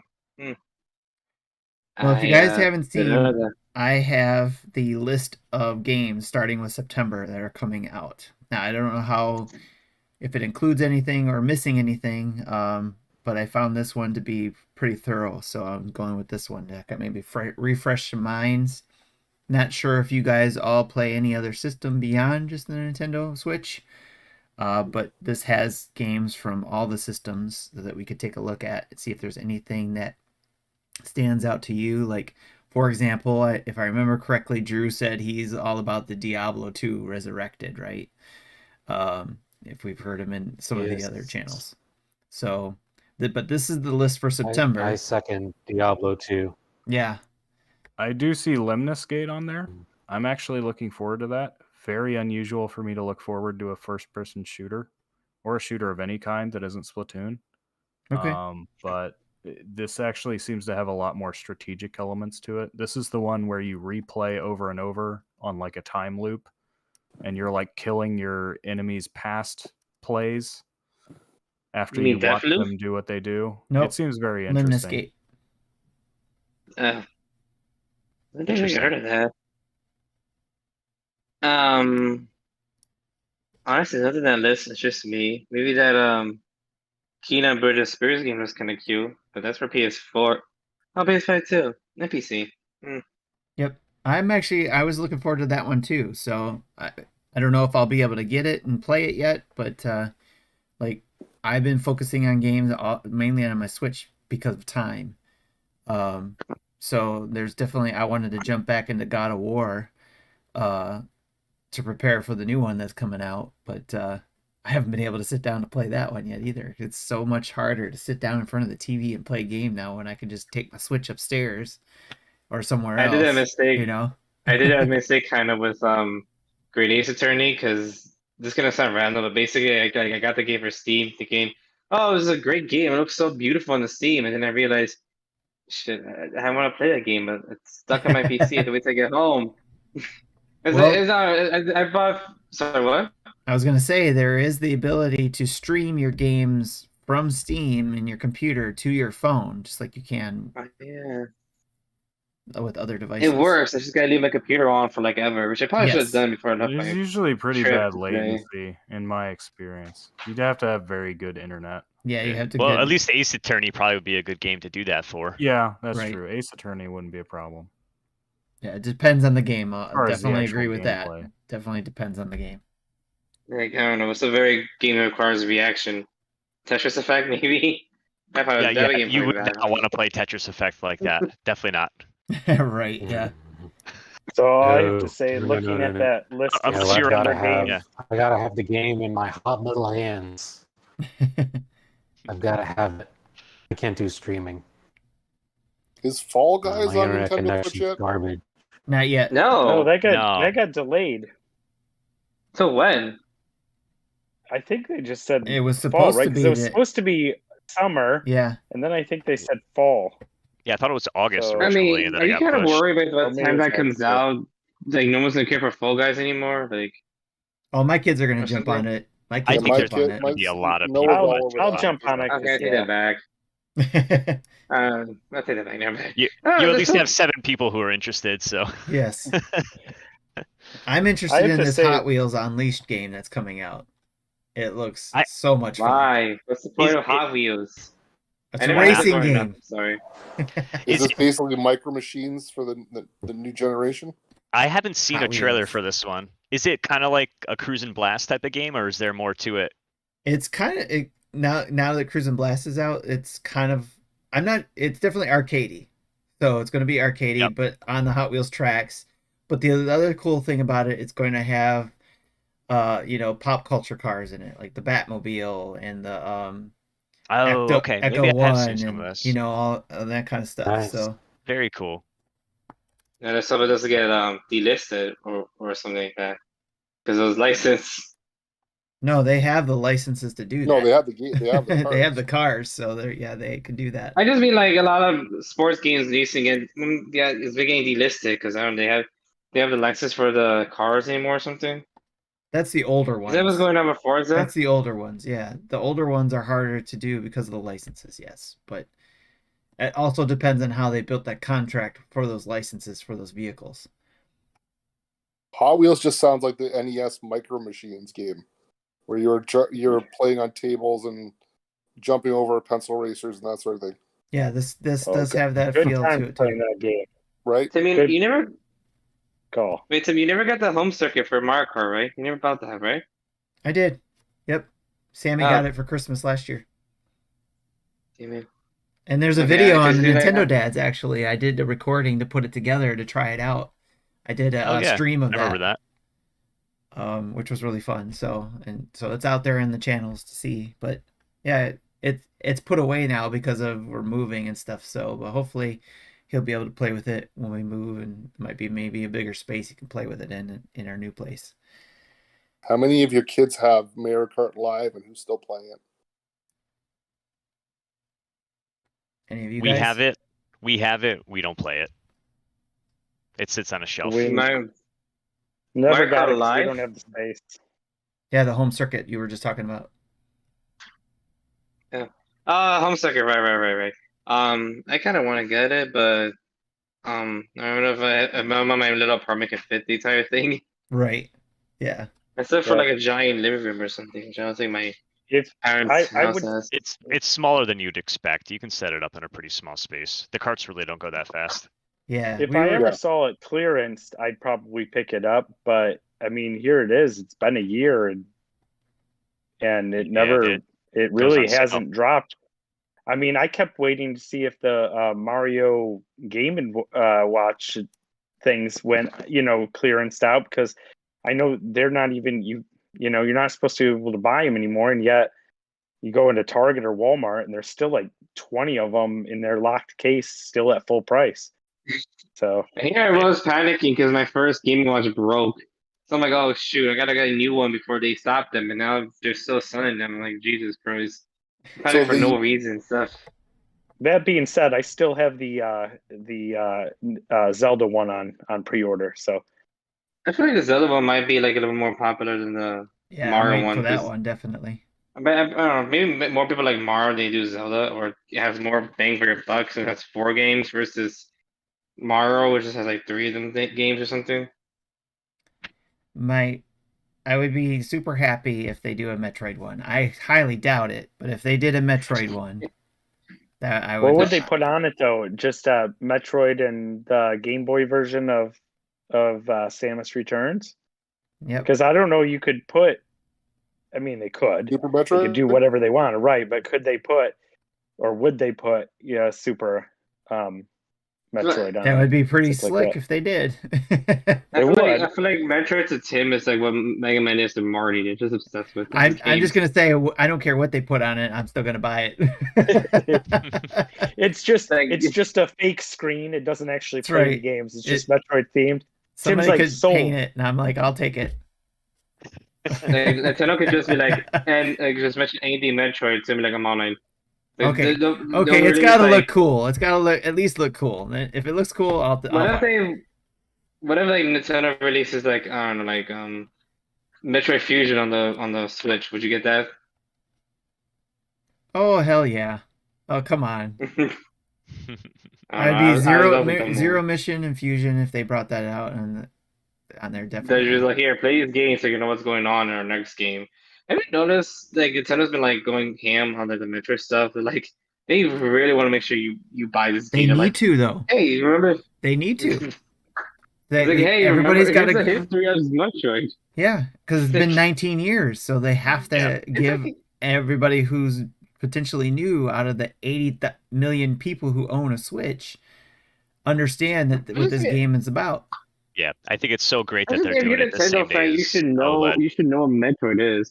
There's so many in new my opinion. Nintendo fans. I mean, how many Switches have sold? Yeah, right? there's Like, 80 million Switches, and Does- not that- everybody's on top of Nintendo Does your lore. 10-year-old? Yeah, exactly. Yeah, if the parents didn't play games or were on the periphery of that, and now they have like a 10-year-old, that kid might not know what Metroid is. I mean, you figured the last time 19 years. I mean, that means since the last game. I mean, those kids are in college. Oh my that were God. born that Yeah. last time. Yeah. I mean, that's pretty crazy. So Yeah. Yep. Absolutely. When Fusion came out with Prime, my oldest was, I think, around 10 years old. So Yeah. But they, Yeah. the game came out in So we're 2006, just right? gonna forget about other M then. no, that's not forgotten. I'm just saying it's like But 19 that was the years. last I'm Metroid. saying 19 I- years from the. Was that the last one that came out? Last one Was that it- came well- out, yeah. Fusion is the end of the timeline, but I mean, you think Nintendo does this with other series, like They're bounce all the over the Zelda place, yeah. timeline jumps all over the place. Yep. Yeah. Like prior to Breath of the Wild, we weren't saying like, oh well, because the last new Zelda game was Skyward Sword, the last one in the timeline was actually, I think they were counting Fusion. as Zelda the- 2, I think, is like at the end of one of them. They were counting Fusion as the last one for 19 years because it's number 4. I guess I was thinking more like other M isn't counted in that series 1, 2, 3, 4, 5. It's I was thinking 19 years because that's when we originally heard about Dread, right? Was 19 years ago, right? well, I think it's when because Fusion came out in 2002, 2001, 2002. Yeah, 2002. So that'd be 19 years. 10 So when yeah, that came out. yep. So and that's why I think they said 19 years because of that being the last of the numbered series. Other M does fall in there as like a halfway point. I have to say I've never played Other M, so It's a fantastic game. I like the gameplay. At There's this point, it's frustrating the one points. I'm missing. I've at least sort of played each installment. It's a fantastic I've game. just never played Zero Mission. It definitely did not get it. It's It's just a remake of the first game. I think it was just the same thing that happened with Federation Force, right? People wanted a new Metroid, and they got something else instead, and they got mad. Even though that Metroid, Other M, what they got upset about was too much of Samus, and not what they envisioned Samus as, and that's what people got upset about. And of course, there was some mechanics there that were different from anything else they did as well. You know, it wasn't Prime and it wasn't the 2D. It was a combination of the two. But it really, I think it's at that time, I think just people, I don't know. It's hard to explain, I guess. I really enjoyed it. I liked the game. I think the story did drag out a little long, but that's not why I liked it. I liked it because of the gameplay. It was different, especially when it kept switching dynamics, or when she would morph into the ball, even like in Prime, you know, just the same way. But all right, so I got October up. Anything on here? I know there's some Super Monkey Ball fans here. One or two things on the 8th, I think. I feel like the whole E3 is gonna scar Tim for Monkey Ball. Not Tim, Justin. For Justin, I think yeah. he still doesn't forget Monkey Ball for like. His eyes start twitching whenever we bring up Monkey Ball. Yeah. No, I think I told you guys 1,000 times. I'm just like Justin, they're not gonna announce it as big as a brand new Donkey Kong game just like that in the middle of the direct. Like, I feel like that's something it's gonna like either start a direct or end a direct with. It's too big for them to be like, oh, by the way, there's a new Donkey Kong game coming out. Yeah, Okay, but bye. that's not what you're thinking when you see bananas.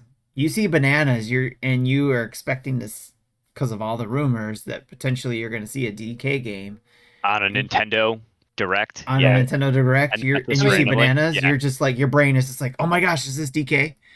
To be fair, there were all the little ball things there too. I mean, Yeah, but again, that's if your mindset is on DK doesn't DK. have The premise, copyright though, on Tim, was bananas. if you listen to all those rumors, and we're starting to learn that you should stop doing that. Yes.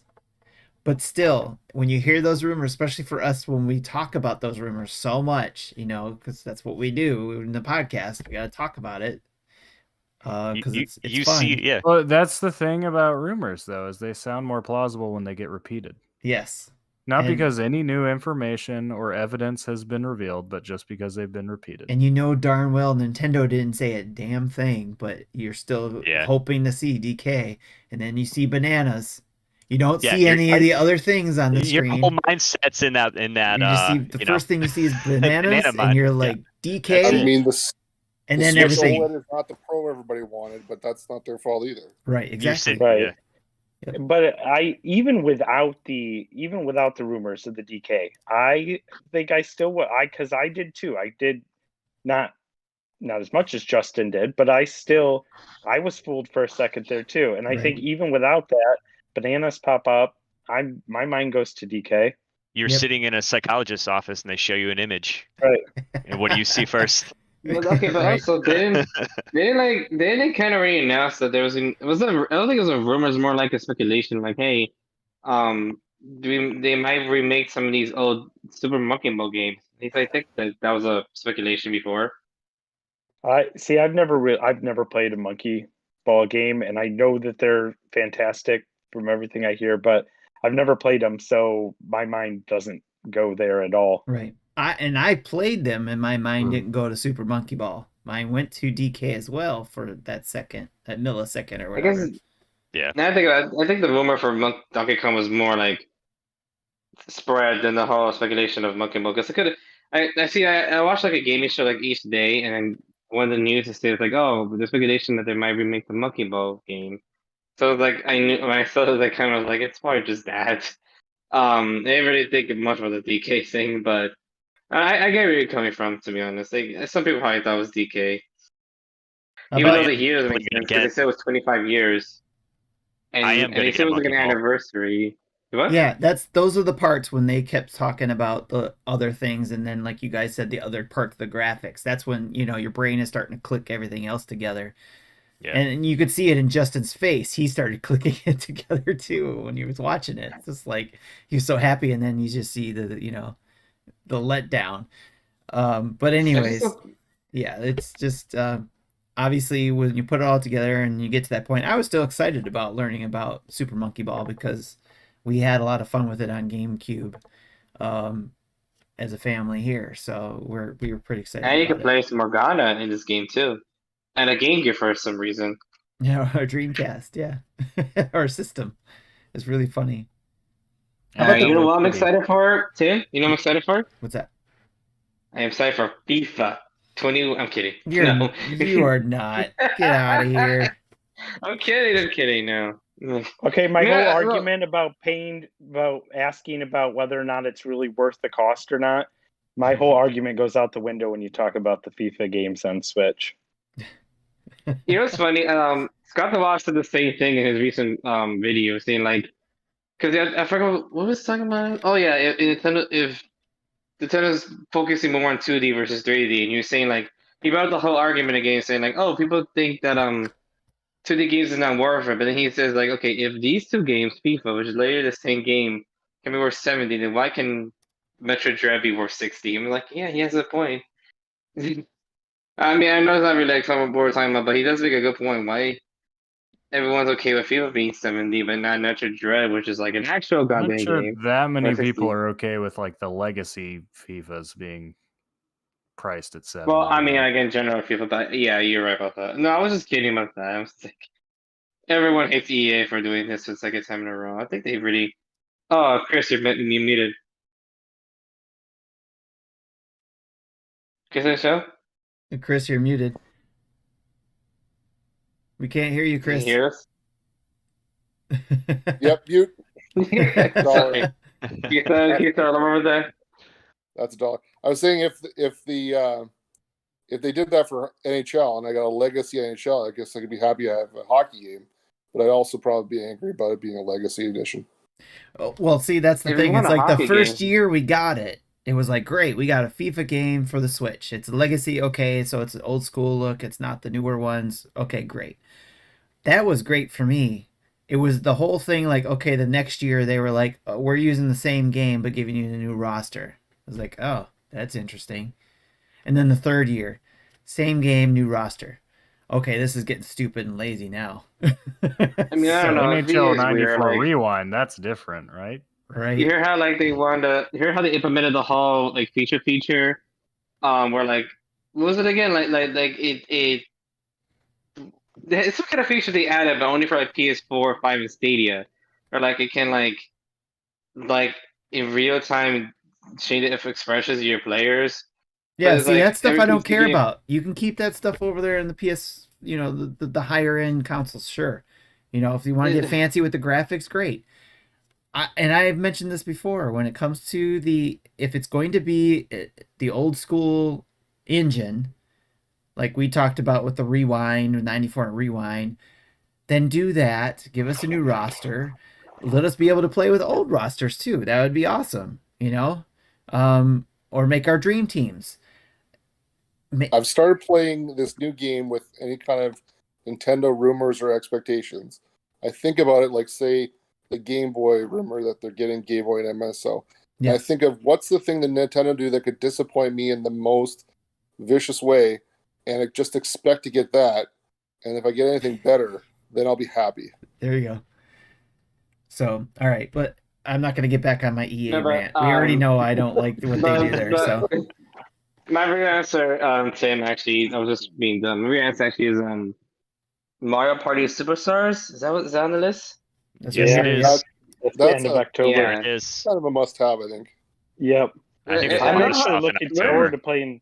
I'm actually looking forward to playing that with the community. I When think I that first could be saw pretty that, fun. I'm like, oh, now you guys finally did top 100, right? Like this is what that game should have been. You know, all the remakes of the old mini games and everything was like, yeah. I think Nintendo realized to themselves, wait a second, oh, that's what we were supposed to do, right? And then they finally did. It's like, okay, yeah. I'm still critical of the fact there's only 5 boards. Well, I mean, so First Make Mario more. Party had 8. Maybe they'll make more. Like you never know. I'm just a little worried that most of the Yeah, but there's remake no part is gonna be guarantees. And the from- first Mario Party Yeah. had 8 boards. And I they're know, I- pulling I boards ag- from a bunch of different games, and they can't match the first game's number of boards. In I terms do of I do agree with you. The problem I've always had is that in Mario Party games is that no matter how many boards there are, I only end up ever playing like 2 or 3 different ones, especially with the kids. Like they just gravitate towards whichever 1 or 2 is their favorite, and that's the only one we play anyway.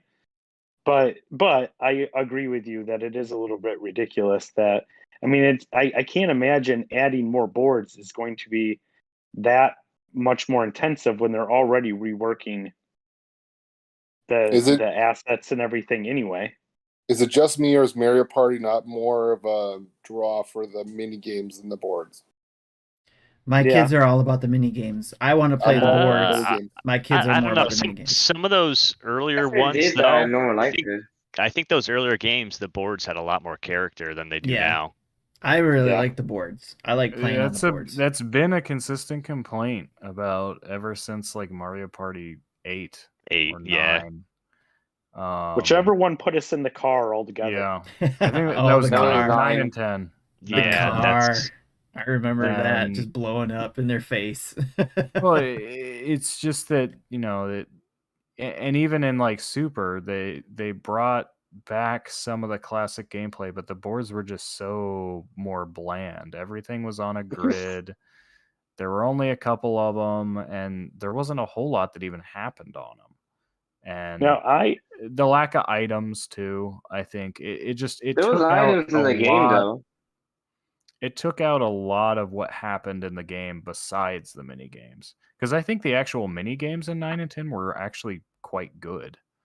I'm not like as harsh adding on Bowser as those a as fifth a player. lot of people are, and I do think the car had some redeeming features, and then it generally resulted in games being shorter. Which, if you've ever like tried to get a group of people through a game of Mario Party, It takes usually at forever. least 1 or 2 of them is completely not interested halfway through. Yeah. So I think it's good to try to like shorten the time it takes for the game to wrap up. Well, I Is mean, it you like could do pure that by Monopoly? you can do But that. I get though, what they were by- going for. Yeah, as do I. But I mean, you can. There are ways you could speed up the game, right? Like, how about if you're playing with a computer player, being able to skip, past them selecting their die and rolling their die, Right. and or instead of play like a 5-turn game, or I don't know, but or like a fast forward option, through parts of it. But yeah, I get what you're saying. Does it ever get the Monopoly effect, where there's the one guy who gets Boardwalk and or Park Place, and then someone is like, just screw it, I quit. I don't want to play this anymore. But the This is too long. problem with the difference is that no matter how far behind you get, it seems like the game just will do whatever it takes to keep people that Yeah. are, Yeah. I mean, there's nobody in my house that can beat me in 99% of the mini games, and yet I only win about 50% of the games we play. Mhm. So That's my son's complaint, is that regardless of how far behind you are, you can always come back somehow. And that case is mostly luck. So he doesn't like that. It's leaving up to chance. But I mean, but you kind of need to do that, I guess. I mean, That's part of It's the- a Mario part of the game. series It's got a appeal. balance. You're I mean, rolling Right, dice. it's got It a is a game balance, of right. chance. it's got a Yep. balance. Yeah. I You know, mean, we it's not just like watched Forza or something. right. We just watched Sam play basically a board game that had all sorts of levels of Yeah, where the AI cheats. right. Oh man. All right, how about this Ori Collection? Anybody wanting to pick that one up? Is there anything more in that other than the 2 games, or is it just the 2 games? Far as I know, it's just the 2 games. I don't know if there's anything else to it. I don't know. I just started playing the Ori and the Blind Forest demo for the first time. I kind of fell out of like the platforming style games have kind of fallen out of my favor ever since Hollow Knight, where my oldest son just completely massacres that game. I mean, he is like this close to fully completing it. He's like the platformer completionist. But upon playing the Ori demo, I really got intrigued by it because the art style is, it's like whimsical and it's very fluid, like the Microsoft Studio does. The skill tree is interesting. I don't know. This It's an is awesome one game. that I might want to get into. It's a really fun game. I'd highly recommend it. I've only played a little bit of the second one, but the first one is amazing. Yeah, this collection is so it comes out physical on one cart, both games. So that's why it's coming out there. You can get both games already digitally, and you could also get both games via what was it? There was another company who came out with a special edition version of both games separately. They were on their own carts, but you could get a special edition pack. In fact, it's one of the Christmas gifts I'm getting from the family because by the time it delivers, it'll be Christmas. So, but I'm getting that special box set that they did with the stained glass and all that kind of stuff. So, For my part, I think the second game is even better than the first. yeah. So, but this is going to be a physical edition, and it's just straight up all in one cart, and I think it comes with some inserts as well, if I remember correctly. In fact, let me see. Repeat that. I'm just remembering what's inside the Ori collection. Ori! I need to play the game. I got like both of them on Game Pass on my Steam. I just still haven't beat it. This is like a fun game, but really like I'm a little worried because apparently one of the features in Ori is that you can like pick where you want to save. I think I feel like a couple minutes in the beginning is like, oh, you collect these to save your game. I'm like, excuse me. I think what? This is a limited source? Is that how it works? Oh, that takes him miss every day. Yeah, that's gone in the second game. It's a more typical save structure. The first game did a couple odd things that I appreciate the innovation, but I also think they were right to go back on a few of them. Oh, it's I It's am like 8-bit. it's like I am 8-bit is the one who did the special edition too, so they're also coming out with the collection, and it comes with a set of art cards and a digital soundtrack. oh yeah, there's supposed to be a release, a physical release. One of the Ori games. They said that in the last. No, that's what we're talking about. This Ori collection is okay. both games on one cart, and then you get those additional things in the package, the art cards and the digital soundtrack. Is that out That's now? cool.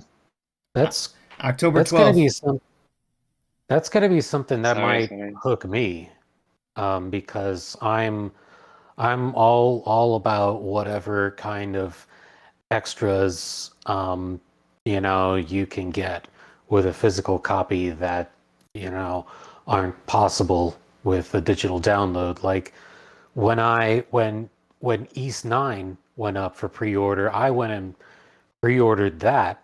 I mean, not just because I'm an East fan, but the packed edition also had the digital booklet and the soundtrack sampler and the reversible slipcover stuff. You must be a fan of limited run, Super Nintendo. Maybe that's basically what they do. Yeah, the limited run stuff is pretty good. Unfortunately, I don't really have the disposable income to invest in all of that, so I've got to kind of like pick and choose. Yep. But East 9 was a no-brainer for me. I mean, I'm all about that, like Tim is about Metroid. You know, like East, you big East fan? Oh yeah.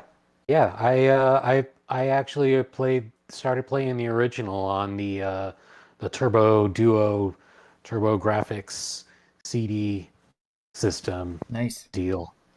Yeah, and I'm keeping an eye out on like on the Twitter pages and Reddit boards because their like 30th anniversary is coming up, and you know we just the ninth East game just released, so you got to think that they must be doing something big for the 10th one.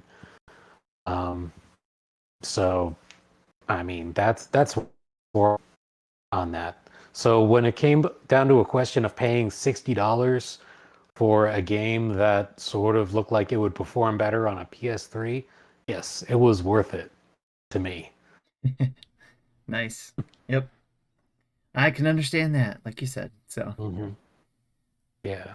a couple of other games that jumped out at me on this list for October is Age of Empires 4 and Fatal Frame coming to the Switch. Age of Empires 4 is coming to the PC though. But I loved playing Age of Empires 1 and 2 on the PC. So I didn't play 3, but I'm looking forward to 4. And I think it's coming to Game Pass. So I'm gonna hopefully give that a try and go from there. Yeah, because it's coming to Game Pass, this is probably the only thing besides Dread I'm guaranteed to play. There's a lot of stuff here that's kind of like a maybe for me, Right. like Monkey Ball and Super Mario Party, or Mario Party Superstars, I mean. Right. But because it's there on Game Pass, I'll probably at least check it out. I'm at least familiar with Age of Empires 2 and 3, so that helps. I usually don't go for real-time strategy. I prefer turn-based strategy because all of the necessary microing to be super efficient just stresses me out, but That's understandable. we'll see how it goes. Yeah. That's why I'm excited to be able to try it out when it comes on Game Pass. So, and then there's I'm Fatal looking for Frame. a good real-time strategy to fill the void of StarCraft. Yes. Yeah. Like, I mean, I tried getting into Pikmin 3. It's all right. Yep. I mean, for a real-time strategy, it's decent. It's just not quite my aesthetic. Yeah, there was another real-time strategy that came out for the Switch that I tried to play because I wanted to fill that void as well, and I don't remember the name of it right now, but it didn't. It wasn't the same, and I don't know why. It was just because I mean it had some of the same elements. Maybe it was just I don't know. I couldn't figure out why. Speaking of real-time strategy, don't forget the sequel to Mario Rabbids is supposed to be coming next year. Oh yeah. Oh yeah. But we're not talking about next year. We're talking about Christmas. Oh, this year. Yes. This year. Right. I don't know. To answer your question, Tim, about the holidays, I don't know. I'm not the kind of person that like think far ahead when it comes to holidays. To be honest, like I hate how people are like already thinking about like Halloween, or like we're like barely. Well, we're kind of halfway through December, so I guess they can start thinking about it. But if for the holidays, I don't know. I'll try to get myself a OLED screen for Switch. Hopefully, it's not as complicated to get as a PS4. I mean, it's our PS5. Yeah. Because that's been hell to find. Let me see what else. I don't know. I'm never the best when it comes to giving gifts, to be honest. Mostly because I can never. Oh yeah, Pokemon. That's something I'll get for myself this month. Yeah, we got November up on here, so. Yeah, How about I just saw it. I'm like, oh yeah, that game is coming out. How about Just Dance? God, you gotta get that Just Dance, right? Yeah. No, I'm telling you, sorry. Like, I remember, right there. I remember like the first games I pre-ordered myself. Honestly, I think. Excuse me. I don't know. I think that's also the first game I bought with my own money. If I think about it, because. Yeah. Because it's like Sorry, go ahead. Yeah, I was just gonna say the last game on that October list, Riders Republic, I think it was. I think that was the last game. But yeah, I'm super pumped. Or second to last. I think that just looks like a ton of fun.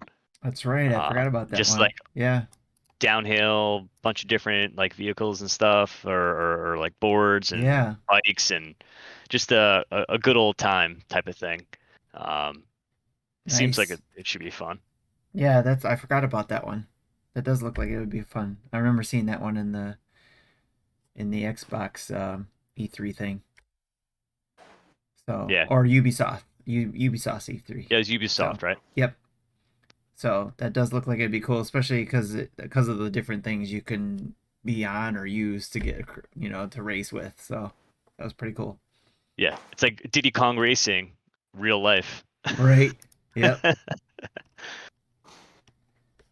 So and then Forza 5. So for all our Xbox friends out there, Yep. I'm looking forward to trying that one out as well, because it will be on PC. So being there, I can play it. So I should be able to play it with Xbox or Game Pass Ultimate. So another racing game I'm willing to try, even though it's more real simulated. But they do have some of the arcade elements in there too that they try to mix in there. Right, the Horizon games are a little bit more, a little bit less simulation than the just standard Forza, right? Yeah, these are a little bit more simulated. Yeah, especially with the driving elements. It's something that again I have to. When your mindset is set for arcadey type controls, and you go into a game like that, you really gotta switch gears. No pun intended, but you have to switch gears to set your mind so that you aren't. You have to understand how to use the brakes and the hand brakes in order to drift certain cars, and some cars just won't drift because of either the tire configuration or whatever whatever configuration you have for the simulation. So that's the part I'm like, I like the arcades because I just like jumping in and having fun and doing it right there. Not saying the simulated ones aren't fun, they are fun, but you have to take more time with those to understand the vehicle and how it operates, and if you make adjustments, if it goes that deep into the mechanic side of things, right? So Yep. that's why I didn't spend a lot of time with Horizon 4, because I dabbled with that when it was on Game Pass a little bit, but again, it was a little frustrating because I wasn't picking it up quick enough to just be able to jump into it and get a race done. It felt like I just ended up in last place all the time. Yeah. So, Mecca, it looked like you were just trying to say something, but you were muted. So when you get back, try to unmute yourself there. So obviously, hold on. okay.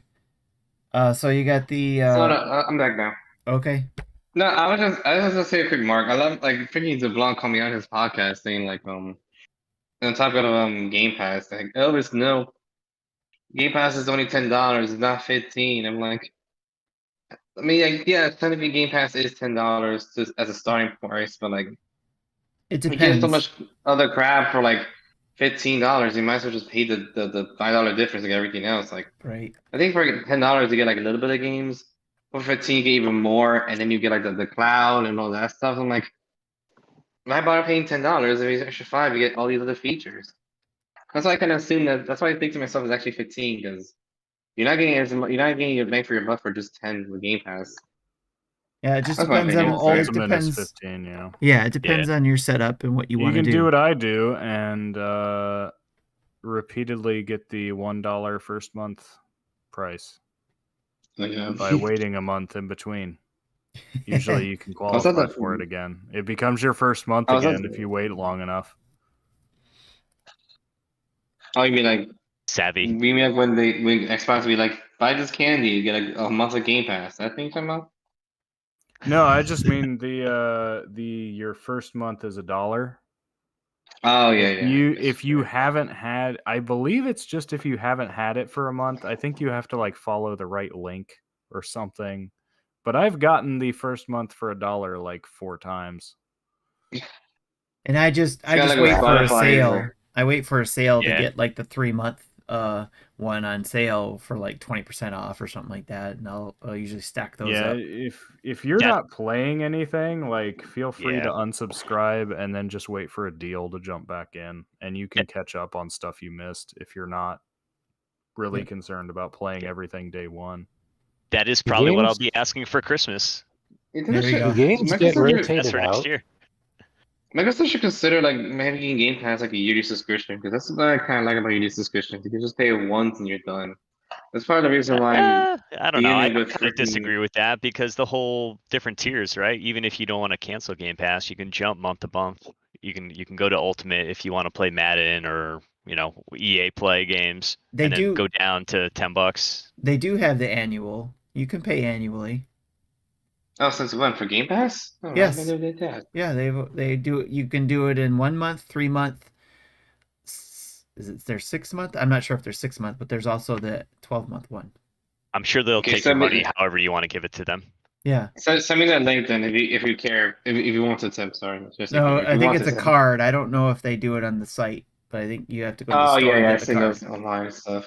I can go outside. Kidding. card. No, I know that. Hopefully they mean that in good jest. I hope they didn't bother them with that or something. But I do that with PlayStation Games- Plus. I do the yearly for that. And Yeah, I've PlayStation stacked Plus those is good for for sales next too. Sorry, Plus is huge. do games rotate out on Game Pass? Yeah, Yes. Yes. they do. Yeah, they do. Yeah. Okay, so some will be there for a while, then they'll go away and then come back. If you Yep. want to keep playing the game, you get a discount. And you can just buy it locally. So like, what was the game that I That's loved true. recently? I kind of like. Although honestly, I the think discount's Love not Ahead. much. That game left Game Pass, but I had to download. They were like, "Hey, do you want to? You can keep playing the game if you get this. I I'll think give it's you what 10% 15, discount." maybe 20%. The thing is, by the Yeah, I time think games are 15. going off Game Pass, because that's off of the retail price. Usually, it's off of like the base price. It's usually on sale everywhere else too. Yeah. Like when and it's not even off Game Pass yet. But when Streets of Rage 4 got the DLC, I didn't want to buy the DLC on Xbox because I don't really want to own games there, so I didn't want to buy it on their app. So I bought it on GOG because it was like half off on GOG at that same time. So And the games are on there pretty a decent amount of time where you could potentially, if that was the game you wanted to focus on, you probably could beat it, in time before Oh, it drops definitely. off. So Cool. I'm Yeah, the same way with Game Pass now. Like, if there's a game I want to buy for myself, I'll just buy it on Steam. But if there's other games I'm like, yeah, I'll just keep them in Game Pass. I'll just keep them in Game Pass. Like 12 minutes is a game where like I'm probably not gonna buy that on Steam. If it goes on sale for like 10, maybe. But that game is. I mean, it comes out to conversation whether the game is worth it or not. So I'll probably just stop. well, that's Does that make that's the sense? nice thing about Game Pass is to be able to, you get to play the games, and if you really like it, you just keep playing it. And then if you didn't get to finish it, but you really liked it, then you go buy it. Or like what Sam said, maybe you don't buy it there in Xbox, you buy it somewhere else that you do want to continue it on as if they have cross saves. But I guess it depends too. If you want to continue where you left off, then you would have to buy it on Xbox. Yeah, I mean, because I do research, I do look around to see what are, my other gaming entertainment options besides Nintendo. I'm not quite at the budget where I can fit in a top tier system like PS4, 5, and Xbox One. But if I could, I would probably go the Xbox route because I do like the appeal of Game Pass and I do like the appeal of bringing my games to different platforms. If I wanted to bring it from my console to my laptop to my phone, any of those avenues, Yes. like I'm totally on board with that. I mean, PS4, PS5 doesn't really have all that much to appeal with me. I'm like, yeah, 4K graphics, but cool, but Xbox has it too. And like I said, I'm perfectly fine with Switch, for all my gaming entertainment needs. I did try out a little bit of Luna, Amazon Luna, but Yep. yeah, my internet is garbage. So no, Luna is not Not a good fit over here. That makes sense. Hmm. All right. Yeah. All right, Any- guys, I gotta just jump in here to say I gotta jet. Sorry, Okay, not no. to interrupt, but You're good. I gotta No be up worries, in man. 5 man, hours no for a problem. run. So, Have a good No night. problem. all right, Take thanks. it easy, man. Bye, Have a good guys. night. Night. All right. Anything else jump out to you in November before I move on to December? I mean, anybody with the Shin Megami Tensei 5? Anybody look forward to that one? I know that was a big one. Nope. I might People- try it. It's not high on my list. Okay. There you go. No, guys, this is a big game because this is a game that was announced back when the Switch was Yeah. like announced for everybody, and it took Yeah. this long to finally release goes the back- game. But I mean, this is a series I'm not gonna touch, to be honest. Right. I mean, I have the perfect tagline for this game. Do you like Persona? You maybe like this game because this is essentially what Persona was based on. Because you know Yeah. how like everyone's like into Persona now because of 5 and Scramble. So now they're like, now you can play the game that inspired this series. I mean, there's no Yeah. dating or waifus in Shin Megami Tensei, but we have all your classic monsters. So I don't know. Honestly, I haven't played a lot of Shin Megami Tensei games. Plus, I heard that they're a little bit more difficult than the Persona series. So Yeah. That's what I I'm heard too. too into it. I'll probably still give it a shot or something. How about the Final Fantasy 14 Endwalker?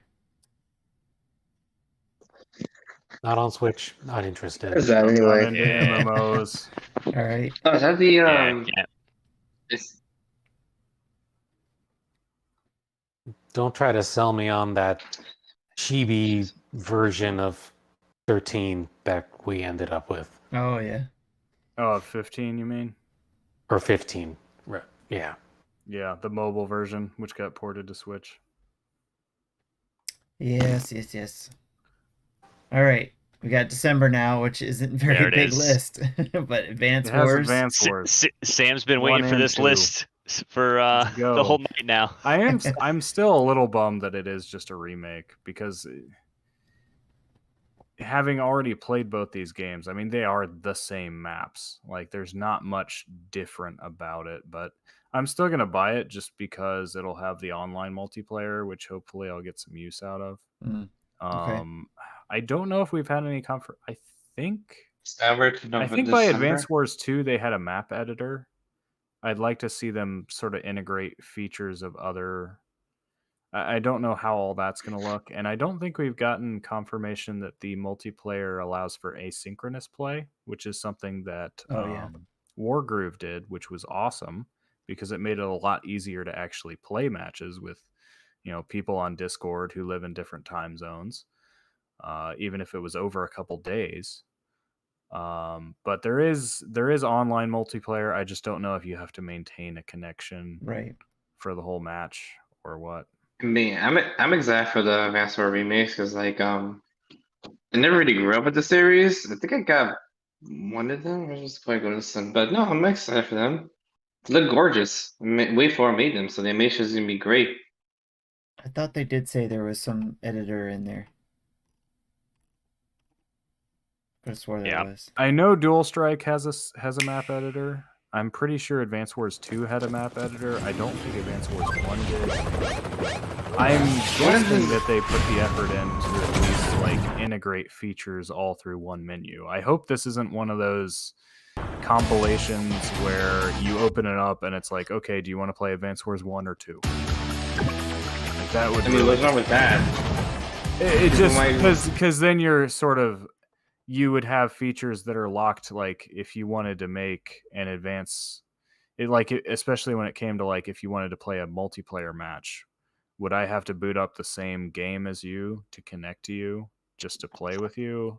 Yeah, or if it would have like it a would master just, menu or something, right? Multiplayer from the main Hopefully, menu. yeah, and I have no reason to believe that's the case. It's just sometimes. You but never the know. fact that this is a full-on remake, this isn't like a bare bones. Yeah, and this is we way forward, right? package this Like with an emulator. Yeah. Yeah, Way4 is working in this game. Yeah, so I have high They hopes. did the animation or something. Well, I guess I'm excited for it, and it's like It's like Fire Emblem, but without the girls in it. So that's even more better. Yeah, I Did- missed these when I was young. I dabbled a little bit in the second game, but I didn't have a lot of the handhelds after the original Game Boy, so this would be my first time really jumping into it, and I'm pretty pumped. So should be fun. Yeah, they did have a treehouse. Okay. Yeah, it was not the last big Nintendo. Speaking of which, are we supposed to get a Nintendo Direct this week or something? I've been hearing rumors about that. Yeah, we were talking about that at the beginning, and we were kind of thinking that, probably not, unless they have I was something up their recently sleeve. like a lot of rumors. Has just been like hearsay, she say, like There's the Game always Boy rumors. Advance rumor. Rumors are Yeah, starting but to like tick none of me them are off. just like any. Well, source. the only source for anything I found, for example, for the Game Boy coming to NSO rumor was the data mine from 2 years ago. Yeah. They were just dragging that up again because it's September and this is when these articles generate web traffic for people. Yes. Yeah, and plus, additional NSO is supposed to be due soon. I don't remember when my NSOs due. I think it's sometime this month. Who knows? Mine's not till October because I took advantage of the free trial period. Oh, I thought okay. this They just launched made it in by like September, but touches. there was like a 3 weeks free, so I took that first. I thought to just buy like Tetris 99 physical because I think it comes with the years of Nintendo Switch Online, so I could just get that and a game, I guess. I don't think it comes with a cartridge though, so that's kind of pointless. Well, that's what we got coming up for the holidays. So, I mean, we What? can. No Halo fans here? No Advance Steam Wars. Steam That's Deck okay. Advance Wars purchases. is better than Halo. Right? Actually, I heard that Retro Arc is coming to Steam, so now you can have your Steam as a emulation machine if you want to. Ooh. Like the Yes, sound of Retro that. Arc. Which I tried to stream on my stream, but like I don't know, when I maximize it, it screws up the whole stream. So I gotta get a second monitor if I want to play retro games Cuphead or find a DLC different emulator. that jumps out at me. Yeah, I was gonna say there's a Is few that supposed things. to come out today? Yeah. There's a few Or things this year? that didn't get updated yet on this list. Because like obviously we got Cruise and Blast now. They didn't update. And other timeline games yet. that we hope Yeah. comes out this year, but probably won't come out this year. Like I thought we had to release it for the 10 Nickelodeon Sub Brawl. Fall Guys there. I don't think that Cuphead DLC is ever coming. No. I Right? really wanted to. They just posted out a poster for the cartoon. I'm like, wasn't that announced like years ago? Like, how slow you guys? So I've been having a lot of fun with these Danganronpa Actually, you know what Rampa game I kind games. of So want to I've get? been looking forward to maybe getting that. But I'll see when the time comes when it comes out if I actually can get into it or not. Actually, this game already kind of came out, so I don't know if I'm allowed to talk about it or not, Tim. Do you have an embargo or something? No. Well, then talk about No, it. that 12 because Marty brought this game up, that 12 game. He was like talking about how great of a game it is, and Which game? I don't know. The black and white Pokemon Toem. Snap game. Oh, Toem. Yeah, Yeah. that game. Yeah. It looks cute. I don't know if I kind of want to get it because it looks kind of cute, and I know it's black and white. I'm not a big fan of black and white. Like, I remember when WandaVision came out and everyone said the first episode was black and white. I'm like, why the hell would I watch it then? But I don't know. It seems like a cute game, so maybe I'll give it a shot. Even though, like, I'm Get a part of that millennials. generation that looks at black and white. I'm like, ew, this is disgusting. Why would I watch this and stuff? No, I love Lucy for you, Mecca. I mean, Come on. I saw Anna Lucy growing up. I'll admit that. That's the only thing I'll admit to watching in black and white. But like, who wants to sit like for like the Snyder Cut for 4 hours in black and white? Like, who would do that?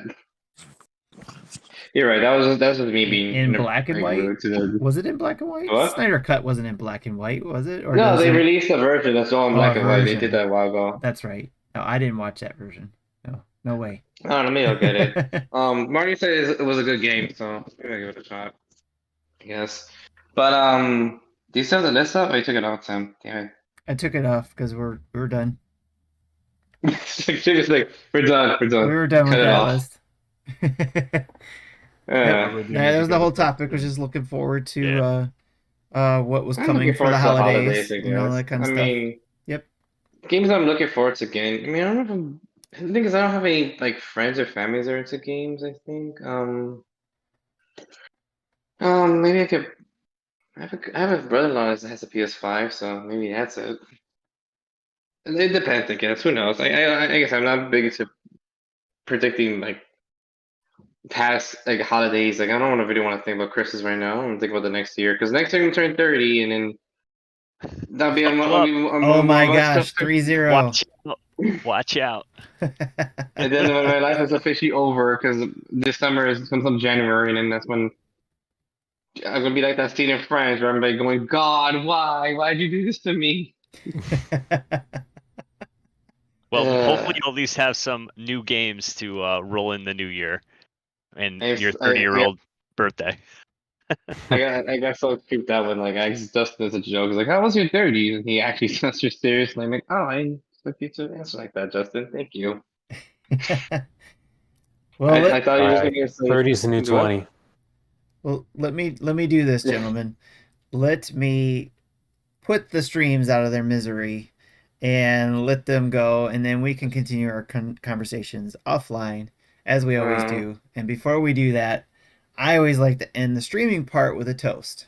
So if you guys have a drink, raise your glasses, if you will. And if you Is can it see me, childish? I have a juice box here. I you was drinking a beer no, earlier. you can but have Qualifies. it's you can empty. have your beer up. They can put up that Heineken. Go ahead, it's fine. It Because was empty. I'm putting had my juice box. 'Cause I've it's had actually has cocktails regular. on the show before, so it doesn't matter. All right, so may your gaming time be plentiful and fun, your backlog short, and you and your families blessed.